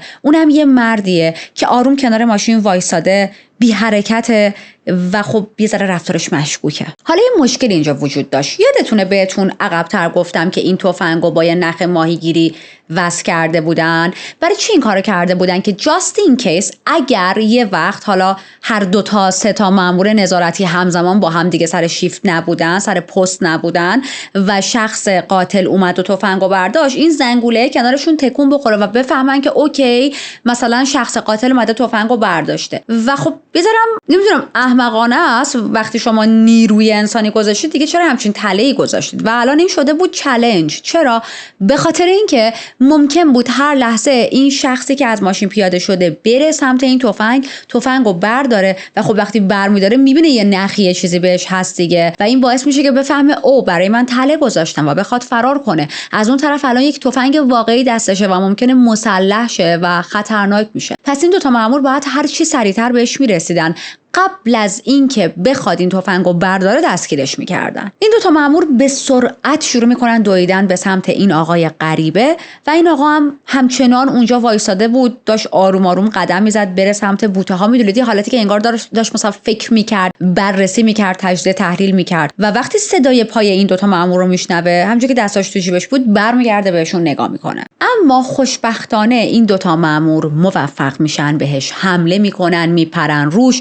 با اینکه این آقا خیلی تقلا میکرد، داشت خیلی دفاع میکرد از خودش، اما بالاخره دستاشو میتونن دستبند بزنن. این مرد مدام زیر لب با یه صدای خفه و نامفهومی یه سری چیزایی داشت زمزمه میکرد، اما خب مامورا نمیفهمیدن چی داره میگه و اصلا حرفاش مفهوم نبود. توی نور کم پلیسا متوجه جزئیات بیشتری هم شدن. مرد یه چراغ قوه مدادی کوچیک دستش بود، یه جفت دستکش چرمی زنونه دستش کرده بود، موهاش کوتاه و تیره بود، دماغش پهن بود و روی لبش یه جای زخم مشخص داشت. تمام این چیزایی که بهتون گفتم رو ما در طول پرونده زیاد شنیدیم، درسته؟ وقتی لباسش رو بازرسی کردن، یه جفت لباس زیر زنونه توی جیبش پیدا کردن، به علاوه یه تیکه روزنامه که روش آدرس ها و شماره تلفن هایی با دست نوشته شده بود، یعنی دستخط خودش بود، حالا خودش یا هر کی، یعنی دستخط آدم بود. این دو تا مأمور به سرعت درخواست نیروی پشتیبانی کردن، مظنون رو میبرن به پلیس استیشن. خیلی سریع شناسایی شد و کی بود؟ یه آقای 32 ساله‌ای به اسم اریک ادگر کوک. چرا میگم خیلی زود شناسایی شد؟ به خاطر اینکه پلیس استرالیا قبلا با این آدم آشنا بود. اریک از 17 سالگی کارش رو با سرقت و آتش سوزی عمدی شروع کرده بود. اولین بار توی سال 48 وارد یه آپارتمان شده بود، یه چراغ قوه و یه ساعت کوچیک برداشته بود، اما علاوه بر دزدی چند تا باتل شرابم باز کرده بود و محتوای این باتل ها رو، یعنی شراب ها رو، روی لباسای ساکنین اون خونه ریخته بود. پلیس بعداً اثر انگشتش رو روی بطری‌ها پیدا میکنن، اما خب بعد از چند هفته اریک دوباره به زندگی عادیش برگشته بود. اریک به محض این که از پلیس استیشن میاد بیرون، یه خونه دیگر رو سرقت میکنه. ولی این بار چون توی اون خونه چیز ارزشمندی پیدا نکرد، کل لباسای داخل کمدو بیرون میریزه و با چاقو تیکه تیکه میکنه و بالش‌ها و رو تختیارم با چاقو پاره میکنه. این کار برای شما آشنا نیست؟ یادتونه عقب‌تر گفتیم مردم روی بندای رخت لباساشون رو آویزون میکردن و میمدن میدیدن یه نفر با چاقو تیکه تیکه کرده لباسا رو. بعدش یه مقدار شکلات از یخچال برمی‌داره و توی یه حرکت عجیب اونا رو به ماهیایی که داخل آکواریوم اون خونه بودن میده. قبل از اینم که خونه رو ترک کنه، یه آتیش بزرگ توی اتاق نشیمن راه میندازه و وقتی صاحبخونه برگشت، دید که آپارتمانش کامل توی شعله‌های آتیشه. آتش نشانا موفق میشن ساختمون رو نجات بدن، آتیش رو خاموش کنن، اما خساراتی که وارد شده بود چیزی نزدیک به $220,000 امروز تخمین زده شد. 2 هفته بعد اریک دوباره تصمیم میگیره یه سرقت دیگه انجام بده. این کار خیلی براش هیجان انگیز بود و دلش نمیخواست گپ بیفته. اما این بار سوای فقط پول نقد دزدیدن، یه حلقه نامزدی، یه ساعت، یه خودنویس رو هم میدزده. اما چون ترسید که گیر بیفته، اون حلقه نامزدیه رو یه جا تو آشغالا رها میکنه و ول میکنه میره. چند وقت بعد یکی از دوستای اریک بهش میگه که من میخوام برم سفر و میشه تو توی خونه مراقب خونه باشی. من میخوام برم سفر، میشه تو مراقب من باشی. پرونده طولانی شده، ذهنم خسته شده. و اریک قبول میکنه. این دوستش کلید خونه رو میده به اریک و الان اریک کلید داره و میتونه این آدم وارد خونه شه و این کارو میکنه. اما قرار نبود مراقب خونه این دوستش باشه. شروع میکنه آتش سوزی رو انداختن. برای اینکه یه رد کنی هم درست کنه، یکی از پنجره ها رو میشکنه که بعدها اگر آتش نشان و پلیس میان مثلا میخوان تحقیق کنن، بگن که خب یه مهاجمی وارد خونه شده دیگه. چی کار میکنه؟ تمام لباسهای این دوستش رو برمیداره، وسط اتاق جمع میکنه و روی همشون یک عالمه اسپری حشره کش میریزه. بعد میره میگرده دنبال کبریت، اما هیچ جای خونه کبریت پیدا نمیکنه و از اونجایی که کبریت پیدا نکرده بود میگه ای بابا نقشم شکست خورد و بیخیال میشه. بریم به سال 49، شب سال 9.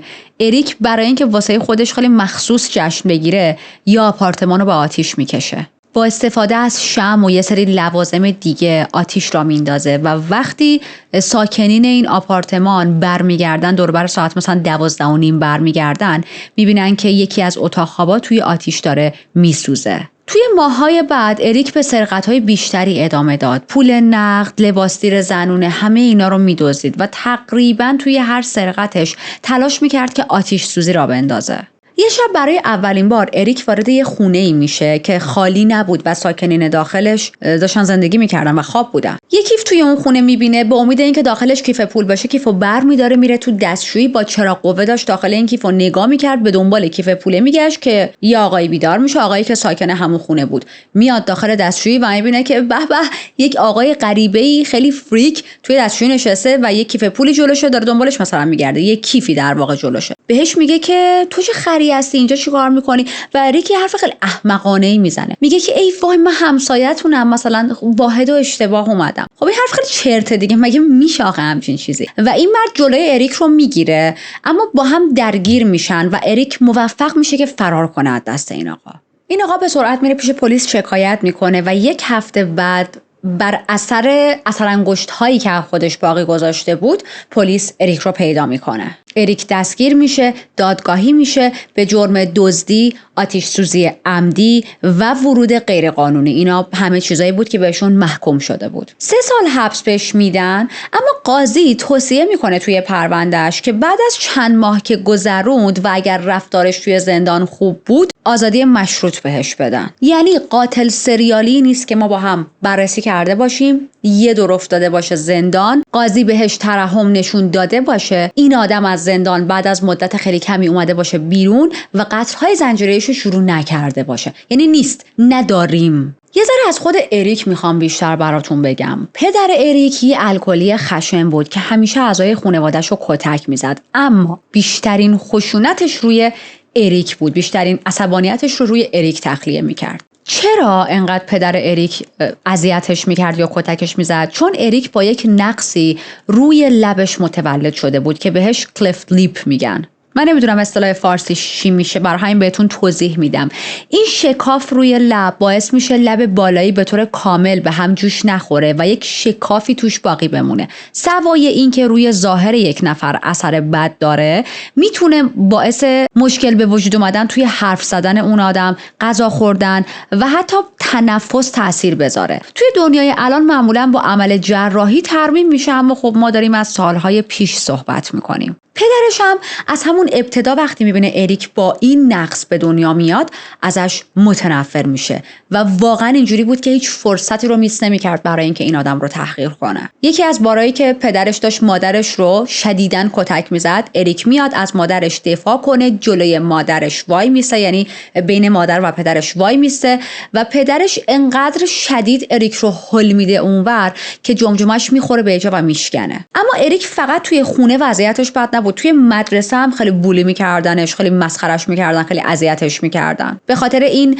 جای زخمی که بالای لبش داشت و همینطور یک لکنت زبونی هم این زخم روی لبش بهش داده بود. زخم که نه، حالا نمیدونم فرو رفتگی روی لب یا همچین چیزی. خب بچه‌ها یک سره بهش میخندیدن، چون مثلا بعضی کلماتو مجبور میشد یه جور دیگه تلفظ کنه و همسن و سالاش دور و برش رو میگرفتن، دورش میکردن، به مسخره بهش میگفتن بگو فلان چیز، بگو فلان چیز. بعد مثلا این وقتی خیلی با خجالت و شای فیلینگ میگفت، شروع میکردن مسخره کردنش.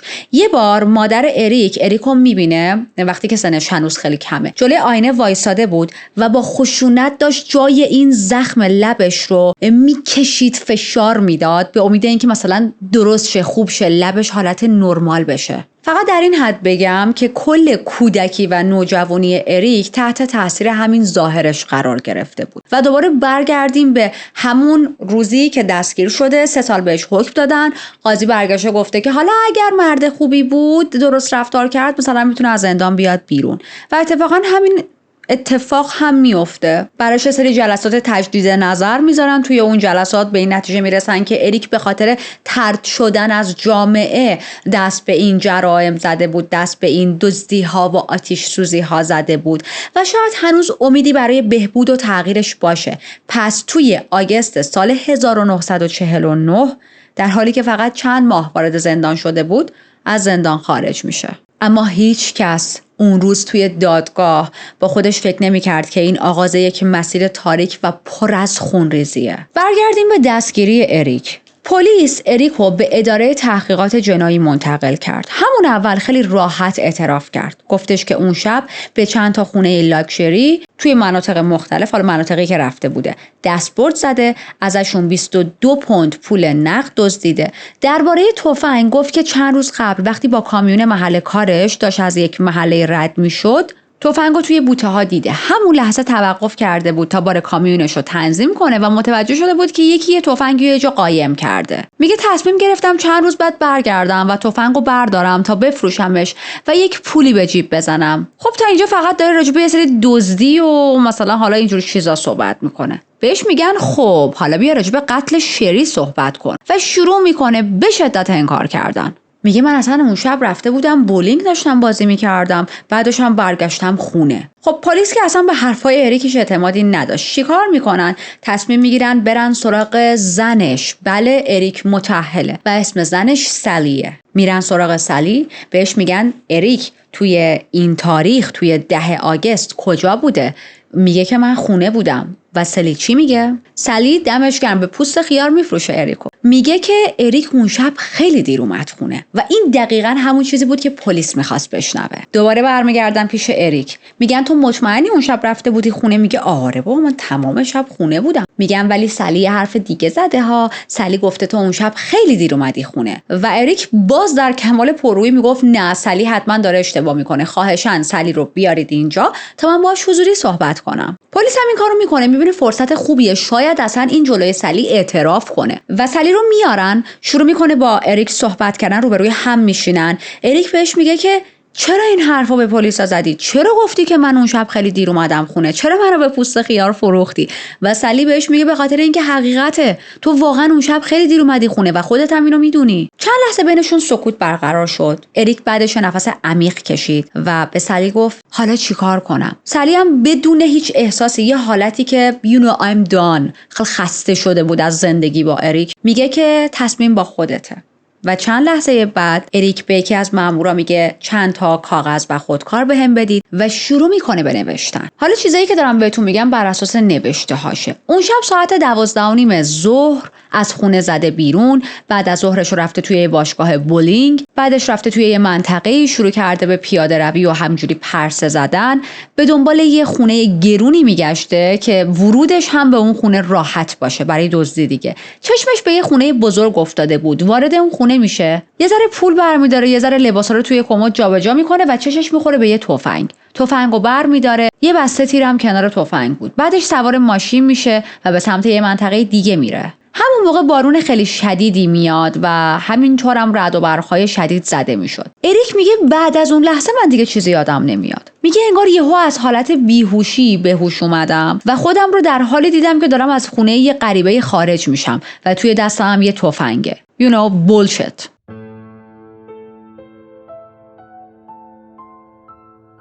کاراگاه‌ها میدونستن که اریک داره دروغ میگه و بهش میگن که ببین ما اینجا شلغم فرنگی نیستیم و نشستیم که واقعیت رو بشنویم. تا هر چقدرم که دلت میخواد زمان داریم تا بازیاتو ادامه بدیم. و اریک یه ذره دیگه فکر میکنه، میگه باشه اوکی، حالا بهتون راستشو میگم. شروع میکنه تعریف کردن اینکه چطوری اصلا اون شب، همون شب تیراندازی روز ملی و من الان دارم براتون تعریف میکنم، رفتش و قبل از تمام شروع این تیراندازی ها ماشین از خونه یکی دزدید.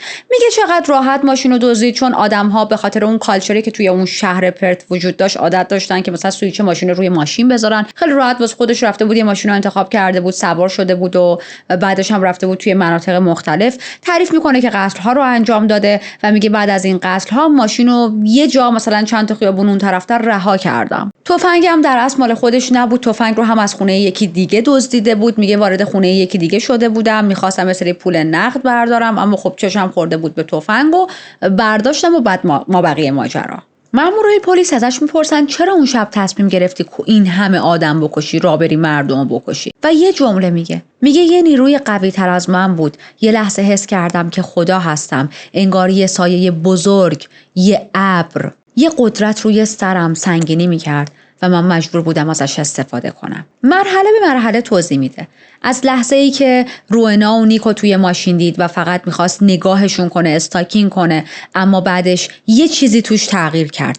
تفنگو بالا آورد، بهشون شلیک کرد، زخمیشون کرد. وقتی اونا با وحشت از محل دور شدن، اریک هم محل رو ترک کرد که بره سراغ هدف بعدیش. بعدش چجوری وارد خونه برایان شد، بعدش جان رو چجوری کشت، بعدش سراغ جورج رفت و تمام چیزهایی که ما هم تا اینجا تعریف کردیم. حالا همینجور داره اینا رو تعریف میکنه و مامورا برگاشون ریخته و بهش نگاه میکنن، میبینن هیچ ایموشن خاصی نداره. بهش میگن که اون لحظه که داشتی این کارا رو میکردی، داشتی جون این آدما رو میگرفتی، حس خاصی داشتی؟ و اریک یه لبخند ریزی میزنه و میگه فقط میخواستم یه نفر رو اذیت کنم. خب الان اریک با خونسردی تمام به چندین قتل اعتراف کرده. الان دیگه پاش گیره و نمیتونه راحت بره. اما پلیس میدونست که داستان هنوز تموم نشده، چون اعترافای اریک تازه شروع شده بود.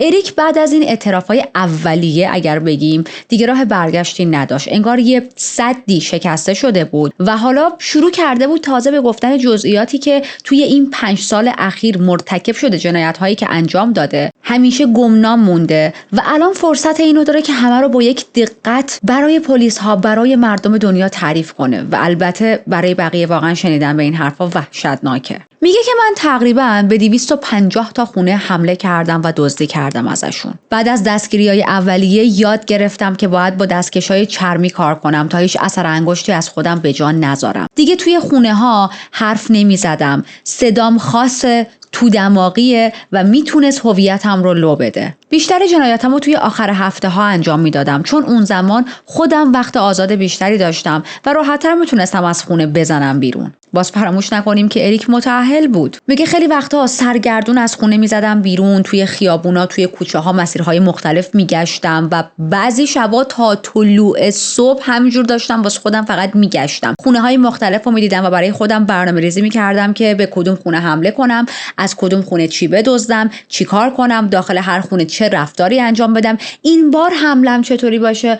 میدونید حالتی که مثلا ما میخوایم وقتی PS بازی کنیم یا ایکس باکس مثلا بریم کدوم بازی رو بازی بکنیم، اینم یه همچین حالتی فقط بزرگوار واقعا داشت توی خیابون‌ها با جون مردم بازی میکرد. میگه بعضی وقتا ماشینا رو هم میدزدیدم به خاطر اینکه دزدیدن ماشین خیلی راحت‌تر از ورود به خونه ها بود. معمولا آدم‌ها روی ماشیناشون سوئیچ ماشینو میذاشتن، ماشیناشون رو بدون قفل رها میکردن و خب برای من هیجان انگیز بود دیگه. میگه همیشه صرفا بعد از دزدیدن یه ماشین باهاش جرم انجام نمیدادم که حالا خود دزدیدن ماشین جرمه، ولی منظورش این بود که مثلا همیشه بعد از دزدیدن ماشین نمیرفت یکی رو بکشه یا بره خونه یکی دزدی کنه. میگه خیلی وقتا این ماشینا رو برمی‌داشتم باهاشون یه دوری تو شهر میزدم و بعد حالا یه جای دیگه رها میکردم. پلیس شروع میکنه آدرس هایی که اریک داشت بهشون میداد رو بررسی کردن و میفهمن که واقعا توی خیلی از این آدرس ها سرقت اتفاق افتاده بوده و خب اینا اخباری نیست که همه جا پابلیک کرده باشن و فقط خود سارق و پلیس میدونست. بعضی از این لوکیشن ها هم کسی گزارش مثلا مفقودی و چیزی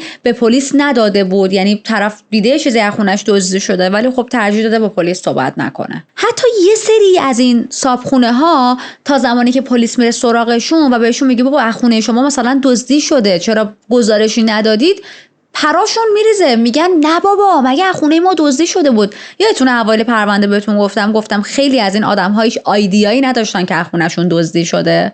That's why. اطلاعاتی هم که اریک داشت به پلیس میداد واقعا کامل بود، یعنی حالا سوای آدرس هایی که داشت میداد و بهتون گفتم پابلیک نشده بود این آدرس ها، تمام جزئیاتی که راجع به خونه آدم‌ها میگفت، دکور خونه‌شون چه شکلیه، پول‌هاشون رو کجا قایم کرده بودن، چه وسایلی رو برداشته بود، چه چیزهایی رو جابجا کرده بود، همه دیتیلزی بود که فقط و فقط خود شخص مجرم و دزد داره و حتی پلیس هم اینا رو نمیدونه. از بین 250 تا سرقتی که تعریف کرد پلیس فقط تونست 20 تا از این سرقت ها رو توی پرونده ثبت کنه. اما همه جرم های اریک فقط به سرقت ختم نمیشد و ما میدونیم اون فقط یه دزد نیست. اریک وقتی وارد خونه ها میشد خیلی وقتا کارهای دیگه ای هم میکرد. زنا رو از پنجره ها دید میزد، لباس زیرشون رو میدزدید و از این کار یه جور حس انتقام جویی بیمارگونه میگرفت.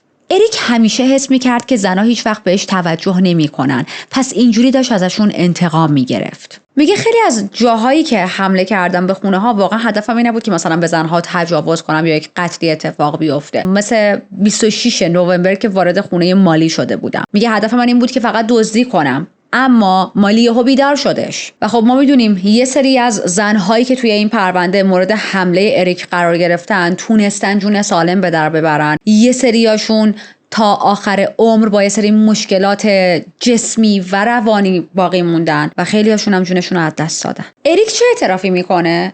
میگه پانینا و لوسی رو هم من کشتم و پلیس بالاخره ساکت میشینه سر جاش. بالاخره به این نتیجه میرسه که ما تمام مدت فکر میکردیم پانینا دوست پسرش قاتله، پس اریک قاتلشه. شروع میکنه تعریف کردن این که چطوری چه اتفاقایی افتاده و اصلا پانینا رو چجوری کشته.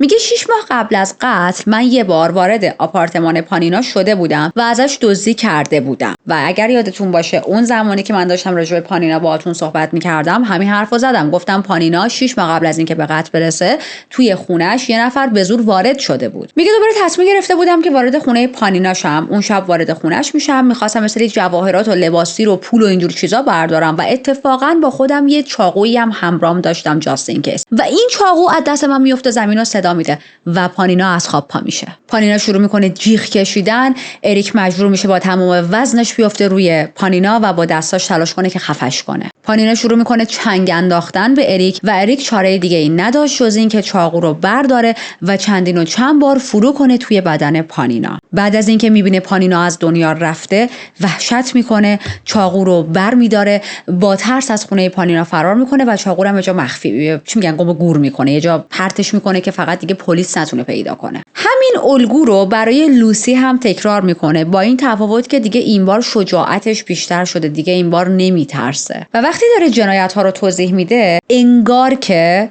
داره مو به موی چیزهایی که پلیس ها توی کرایم سین دیده بودن رو میگه، یعنی انقدر با دیتیلز و پلیس مطمئنه که هیچ وقت این اخبار رو جایی بیرون منتشر نکرده، چون گفتیم ما اینو بارها تو پرونده های جنایی همیشه پلیس یه سری دیتیلز رو برای خودش نگه میداره و هیچ وقت پابلیک نمیکنه که اگر قاتل رو پیدا کردن بتونن اعتراف درست رو از اعتراف غلط تشخیص بدن، جدا کنن و یا بفهمن کی داره مثلا کی کاپی کت کیلره و کی واقعا قاتل واقعیه. همه حرفاش که تموم میشه بهش میگن چیز دیگه ای هم هست که بخوای بگی؟ میگه بله، من 2 جنایت دیگه مرتکب شدم و الان به خاطر این 2 جنایت من 2 مرد بیگناه به خاطرش افتادن توی زندان و خب این اعتراف خیلی بده دیگه، داره گم میزنه به قضاوت سیستم پلیس. 2 هفته بعد از تیراندازی‌های استرالیا توی تاریخ 9 فوریه 3 مرد جوان بعد از یه روز خیلی عالی توی مسابقات اسب دوانی شب رو کنار هم میگذرونن. ساعت 10:30 شب بری که راننده بود توی مسیر برگشت متوجه یه چیز خیلی غیر عادی میشه. یک عالمه لباس، یه توده لباس میبینه که کنار جاده افتاده و اینجوری بود که لباس یا بدنه. به دوستاش میگه دیدین اونجا چی افتاده بود؟ لباس بود یا جسد بود؟ ولی دوستاش حواسشون نبود و اصلا نگاه نکرده بودن. میگن نو ایدیا، نمیدونیم راجع به چی حرف میزنی. بری یه ذره بیشتر میره جلو اما دلش آروم نداشت و حالتی بود که بذار من یه دور بزنم ببینم اون چی بود. یوترن میکنه، برمیگرده، نزدیک همون جا میشه میبینه یه ماشین دیگه کنار اون جایی که حالا توده لباس یا شاید هم بدن دیده بوده وایساده. ماشین روشنه و یه نفرم پشت فرمونه. این صحنه ای که دید حس بدتری بهش دست داد، حالتی که اوکی تا الان من یه چیزی داشتم میدیدم که مطمئن نبودم لباس یا جسده و الان یک آدم غریبه با ماشین کنار اون وایساده. حس خیلی بدی بهش دست میده، مخصوصا با توجه به اتفاقهایی که چند روز قبل به خاطر اون تیراندازی ها به وجود اومده بود. یه ذره عقب‌تر دوستاش هم باش تو ماشین بودن دیگه. ماشین رو نگه میداره، خاموش میکنه، چراغا رو خاموش میکنه و تو تاریکی میشینن تا ببینن چه اتفاقی میافته. میبینن یه مرد جوون لاغر بدون لباس یعنی شرتلس از ماشینش پیاده میشه، از همون ماشینه و به سمت اون توده لباس ها میره. همون لحظه چراغای ماشین رو روشن میکنه، نور میافته و میبینن توده لباس نیست بلکه اون بدن یک زن جوونه که بی حرکت افتاده کنار جاده. اون مرد غریبه میره سراغ اون بدن نیمه جون. حالا مشخص نبود این زن کامل جونش رو از دست داده یا نیمه هوشیاره یا هر چی. بلندش میکنه اما حالتی بود که انگار زورش نمیرسید این زن رو بلند کنه و با سختی داشت تکونش میداد. بری و دوستاش همچنان توی ماشین نشسته بودن و فقط داشتن تماشا میکردن. چند دقیقه بعد یه ماشین دیگه رد میشه. اون ماشین هم یه ذره مکس میکنه، این آقا رو نگاه میکنه و این مرد اصلا یه حالتی بود که خب میدونی تو همینطوری شرتلسی و نصف شب وسط خیابون وایساده، خب جلب توجه میکنی. یه زنی رم داری سعی میکنی از وسط جاده بلند کنی، نور علا نور. انگار اصلا فکر نمیکرد به این که خب این همه شاهد الان من دارم از خودم به جا میذارم. بری که دیگه توی این پوینت کاملا مطمئن شده بود یک جنایتی داره اتفاق میده، ماشین رو روشن کرد، با سرعت به سمت نزدیکترین پلیس استیشن رفت تا گزارش این اتفاق عجیب رو بده. اما همون موقع میبینه همون ماشین با سرعت فشت اینطوری از کنارش رد شد. بعدش با همون سرعت پیچید سمت چپ و اصلا غیب شد. یه حالتی که انگار می‌خواد چیزی رو مخفی کنه. anyway بری میره داخل پلیس استیشن، این گزارش عجیب رو به پلیس میده و چی میشه؟ آیا پلیس میگه بری دستت درد نکنه، تو چه اطلاعات مفیدی به ما دادی، اوکی کی بود بریم دنبالش؟ نه، بری تبدیل میشه به مظنون اصلی پلیس. یک عالمه باهاش بازجویی میکنن و بعد از کل این بازجویی ها هر چقدر این بیچاره میگفت بابا دارید اشتباه میزنید، اصلا من اون کسی نیستم که شما دنبالشید، من یه چیزی رو دیدم اومدم به شما گزارش دادم. اما پلیس اینجوری بود که نه، ما به طور قطع باور داریم که تو اون جنایت ها رو انجام دادی و داری اینجوری کاور میکنی. الان چون شاهدهای دیگه توی صحنه وجود داشته و تو رو دیدن تو داری اینطوری حرف میزنی، به خاطر اینکه اگه اونا بیان بگم بگی من زودتر گفتم. حکمی که بهش میدن چقدر بوده؟ 10 سال زندان. واقعا عجیبه، اصلا بر چه اساسی شما حکم میدید؟ شاید اصلا این آدم داشته با شما مثلا مسخره بازی در میآورده، بازی میکرده. شما اصلا جسد نداشتید، یعنی بدون جسد، بدون هویت مقتول، بدون هیچی، بر اساس یک حرف یک آدمی که خودش وارد پلیس استیشن شده و یه چیزی که دیده رو به پلیس گزارش داده، 10 سال به این آدم زندان دادن. و الان توی این خط زمانی که هستیم اریک داره اعتراف میکنه 3 سال از زندان بودن بری گذشته. بازم مثل اعترافات و صحبت‌های اریک راجع به قتل‌های دیگه، جزئیاتی که راجع به کرایم سین داشت به پلیس ارائه میداد واقعا کامل بود. اصلا چیزهایی نبودش که توی اخبار صرفا شنیده باشه و حالا اومده باشه مثلا یه جمع‌بندیشو به پلیس تحویل داده باشه. بعد از این اعتراف میگه جیلین رو هم من کشتم و پلیس برای قتل جیلین هم یک مظنون پیدا کرده بود، متهم شده بود و بهش زندان داده بودن. یک پسر 19 ساله‌ای به اسم دارل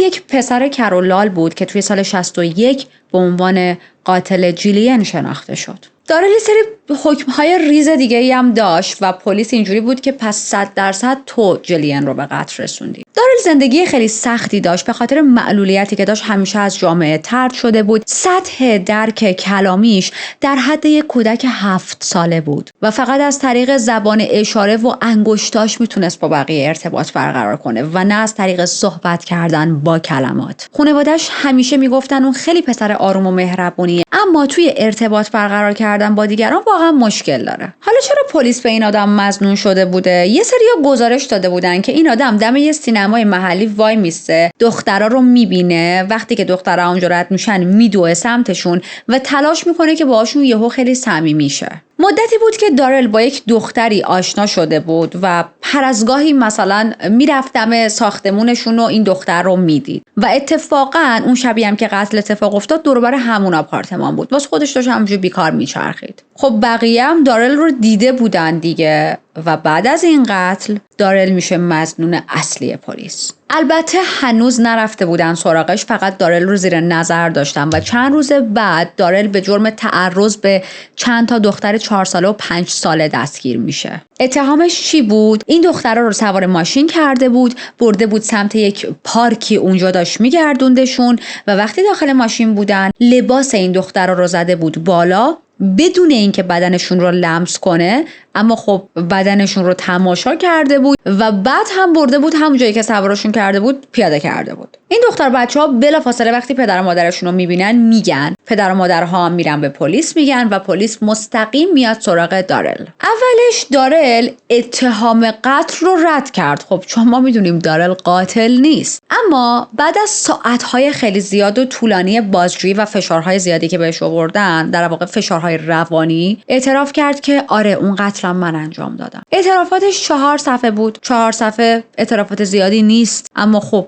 تقریبا هیچ جزئیاتی توی اعترافاتش وجود نداشت و یه حالتی بود که پلیس میگفت این مینوشت، ولی همونو برای پلیس کافی بود، چون پلیس بیشتر تو فکر این بود که ما بذاریم پرونده رو حل کنیم و ببندیم. انگار که حالا مثلا شما پرونده رو بندازید گردن یکی دیگه، حالا واقعا هم قاتل توی شهر از بین میره. یه نکته ناراحت کننده دیگه این بودش که حتی یک مترجم زبان اشاره براش میارن. خب گفتیم که با کلمات نمیتونه صحبت کنه، براش مترجم میارن و زمانی که این مترجم داشت با دارل و پلیس ها صحبت میکرد واسطه شده بود بین اینا و به اون سوالی میرسه که دارل مثلا داشت به این مترجم میگفت من قتل انجام ندادم، من مجرم نیستم، من قاتل نیستم. این مترجم کلن این قسمت رو نادیده میگیره و این بخش رو ترجمه نمیکنه و من از همینجا ریدم تو اون مترجم بودنت. anyway پرونده بسته شد. دارل شده بود قاتل تا اینکه 2.5 سال گذشته دارل زندانه و الان اریک داره اعتراف میکنه که جولین رو هم من کشتم. حالا فکر میکنید حکم دارل چی بود؟ حکمش اعدام بود. یعنی این 2.5 سال که رفته بود زندان منتظر بود تا حکم اعدام براش اجرا شه. خوشبختانه اعدام نشد و خب آزادش کردن به خاطر اینکه قاتل کس دیگه ای بود. اما نکته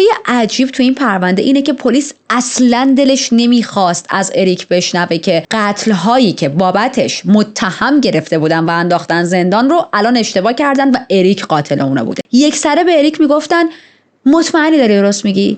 مطمئنی اشتباه نمی‌کنی؟ ما اعترافات تو رو باور نداریم. اگه اینا رو از کس دیگه شنیده باشی چی؟ خب فقط یه دلیل داره دیگه، به خاطر اینکه میدونستن برای دستگیری افراد بیگناه پیپی کردن به چهره خودشون توی شهر و دوست نداشتن این اتفاق بیفته. میخواستن بگن این پیپی نیست، این شکلاته. 3 هفته بعد از دستگیری اریکو به زندان منتقل میکنن. منتظر محاکمش بود. چند تا وکیل داشت، اما خب تو بیانس از دست وکلاش هم کار زیادی بر نمی اومد. مطابق روال دادگاه‌های استرالیا توی اون زمان با اثبات جرم اریک به اعدام با طناب دار محکوم میشد و این حکم رو هم گرفت. توی 26 اکتبر سال 64 حکمش اجرا شد و اریک آخرین فردی بود که توی اون ایالت اعدام شد. بعد از اون حکم اعدام رو برای همیشه به صورت رسمی لغو کردن. اما زندگی خیلی ها از هم پاشید، از جمله تمام اون افرادی که پلیس به اشتباه دستگیر کرده بود و در واقع قاتل اریک بود. خیلی هاشون که افتاده بودن بیگناه زندان خانواده داشتن و حتی بعد از آزاد شدن از زندان این خانواده دیگه از هم پاشیده بود. چون ببینید شما وقتی پاتون به زندان برسه مهم نیست که گناه کارید یا بیگناه، یک اسم خیلی سنگینی تا ابد توی جامعه روی دوشتون میمونه. از اون طرف اریک فقط به قربانیایی که کشته بود آسیب نزده بود، خانواده خودش هم قربانی شده بودن. سلی همسر اریک هیچ وقت نمیتونست از شوهرش هیچ سوالی بپرسه. شبا همیشه اریک بیرون بود ولی سلی حق نداشت ازش بپرسه که کجایی و چه غلطی داری میکنی و چرا هیچ وقت خونه نیستی. حتی خیلی وقتا زنای غریبه میمدن دم خونه این زوج به دنبال اریک میگشتن. بعدها معلوم شد که اریک به این زنا گفته بوده سالی خواهرمه، از همسرش جدا شده یا حالا همسرش مرده و من دارم بهش کمک میکنم که از بچه‌هاش مراقبت کنه و این در حالیه که سالی زنشه. وقتی قتل شبانه استرالیا رخ داد اریک جوری وانمود کرد که انگار اونم مثل بقیه مردم از قاتلی که توی شهر هستش وحشت کرده.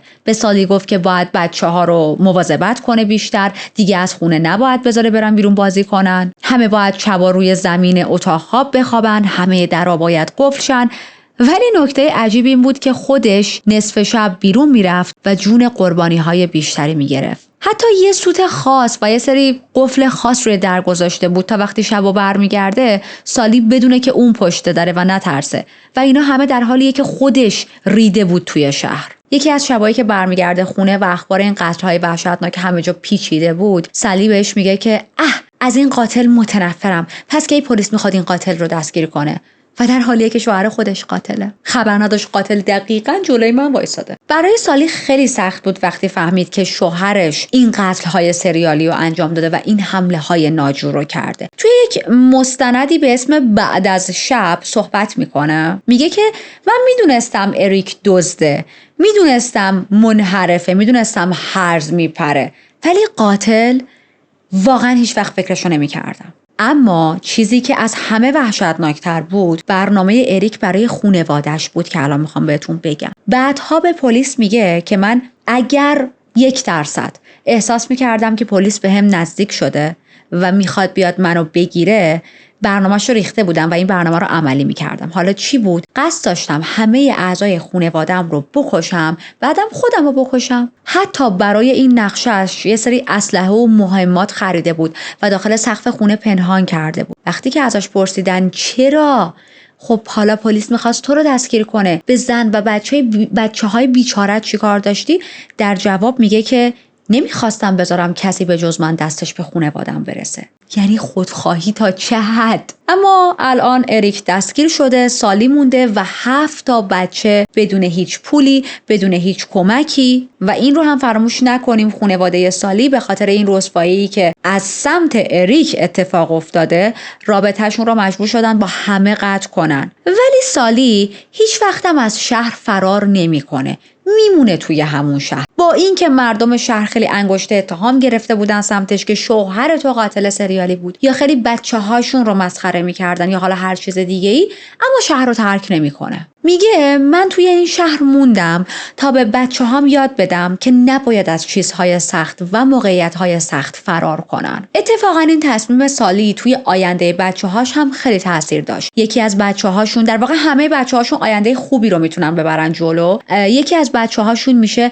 مددکار و فعال اجتماعی و خیلی هم توی اون زمینه موفق بود و تمام مدت داشت برای حقوق کارگرها مبارزه میکرد. یکی دیگه از بچه‌هاشون با چند تا از خانواده قربانی‌ها بعدها که بزرگتر شد میره صحبت میکنه، به خاطر قتل‌های پدرش عذرخواهی میکنه و چقدر دیسکاستینگه. میدونی مثلا پدرت یه کاری کرده و تو باید بری از سمت پدرت عذرخواهی کنی. دورکس زیاد استفاده کنید. نه به خاطر اینکه بخوام بگم بچه‌های اریک بچه‌های بدی ان، به خاطر اینکه خب مرد حسابی تو خراب کردی آینده اینا رو. الان که ما داریم این پرونده رو کاور میکنیم، چند تا از بچه‌های اریک در حال حاضر آلردی از دنیا رفتن. مثلا یکیشون آخرین سال 2018 از دنیا رفته بود. چند تاشون سنشون خیلی زیاده اگر هنوز زندن. سالی هم توی سال 2019 از دنیا رفت. اونایی که از حمله های اریک جون سالم به در بردن هیچ وقت نتونستن به زندگی قبلیشون برگردن تا همین لحظه‌ای که داریم حالا ریکورد میکنیم. خیلی هاشون دچار ناتوانی‌های جسمی و آسیب‌های مغزی شده بودن تا زمانی که حتی اگر زنده بودن و الان از دنیا رفتن. خیلی هاشون با اضطراب و PTSD تا آخر عمرشون درگیر بودن. بعضیا مجبور شدن برای همیشه شهر و یا حتی کشور رو ترک کنن چون دیگه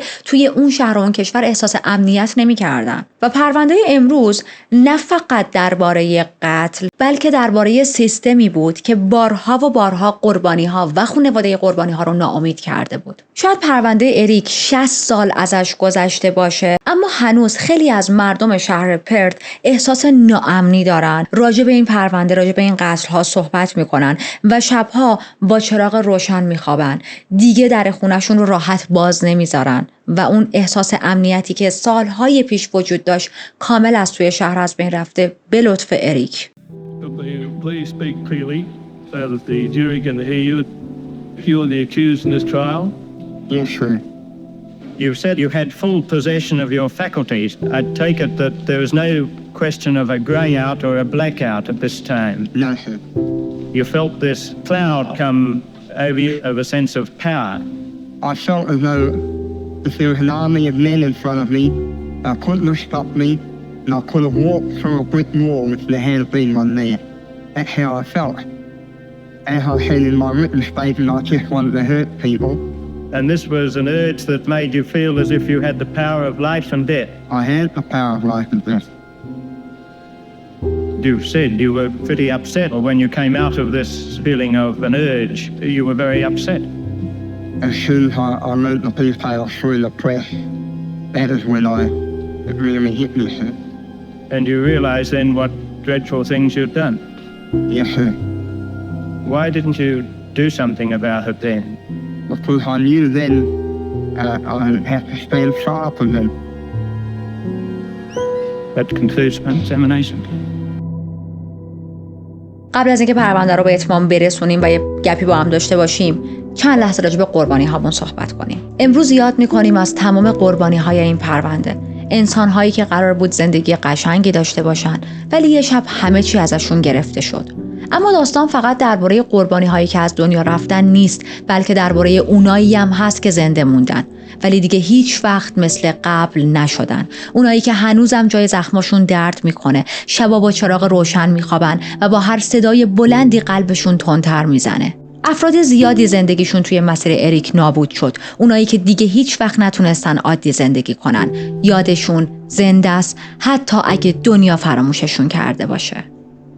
پرونده امروز به اتمام رسید و فکر میکنم نمیدونم حالا باید پرونده بره تو ادیت، ولی فکر میکنم طولانی ترین پرونده‌ایه که ما توی این چنل با هم کاور کردیم و معمولا وقتی من به این پرونده های طولانی برمیخوردم چند اپیزودی میکردم براتون، اما خب طبق نظرسنجیایی که گذاشتم و اکثرتون گفتید دوست دارید پرونده یک جا آپلود شه، من هم یه جا نشستم و براتون ریکورد کردم. ولی خب آیا به این معنی که الان گشنم نیست؟ نه خیر، سخت در اشتباهید، ضعف کردم. من تقریبا هر 3-4 تا در میون پرونده آخراش میگم گشنمه و تو کل زندگیم هم همیشه اینجوری بودم که بده بخورم به پا نمیرم، همیشه گشنم بوده. حالا چون اون زمانی که با خانواده‌ام زندگی میکردم، مثلا چه الان که سالیان سالا دارم تنها زندگی میکنم، همیشه باید این دهن من بجنبه. و خب یه سوالی که همیشه واسه اطرافیان و دوستای من پیش میاد اینه که تو که اینقدر میخوری و واقعا هم میخورم، یعنی گلاب به روتون مثل گاو میخورم، مثلا اونجوری نیست که وعده های کوچولو بکشم، نه قشنگ میخورم غذا انقدر پرسی. و همه میپرسن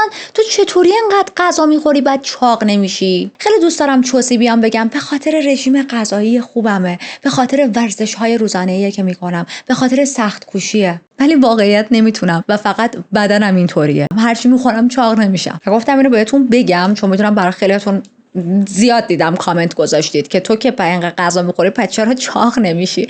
دلیلش اینه. خلاصه که عجب پرونده نفسگیری بود و خیلی وقت بود که تو فکر این بودم این پرونده رو براتون کاور کنم و هی اطلاعاتی که ازش به دست می آوردم هی طولانی ترش میکرد و تقریبا فکر میکنم یه ماه و نیم 2 ماهی هست دارم روش کار میکنم. گفتم والا چه عجله، قشنگ تمام اطلاعات رو جمع میکنم، هر چقدر میخواد طولانی شه بشه، چون میدونم که پرونده‌های طولانی تک و تک دوست دارید. و خب امروز این پرونده در اختیار شماست. دمتون گرم که تا اینجا با من همراه بودید. اگر که چنل رو هنوز سابسکرایب نکردید میتونید از زیر همین ویدیو دکمه سابسکرایب رو بزنید، زنگوله کنارش رو بزنید که من اگر ویدیو جدید میذارم داغ ازش مطلع شید. حتما برای من کامنت بذارید. همیشه گفتم بازم میگم من تمام کامنت ها رو همیشه میخونم اما فرصت نمیشه به همش جواب بدم. به زودی با یه پرونده دیگه میام سراغتون.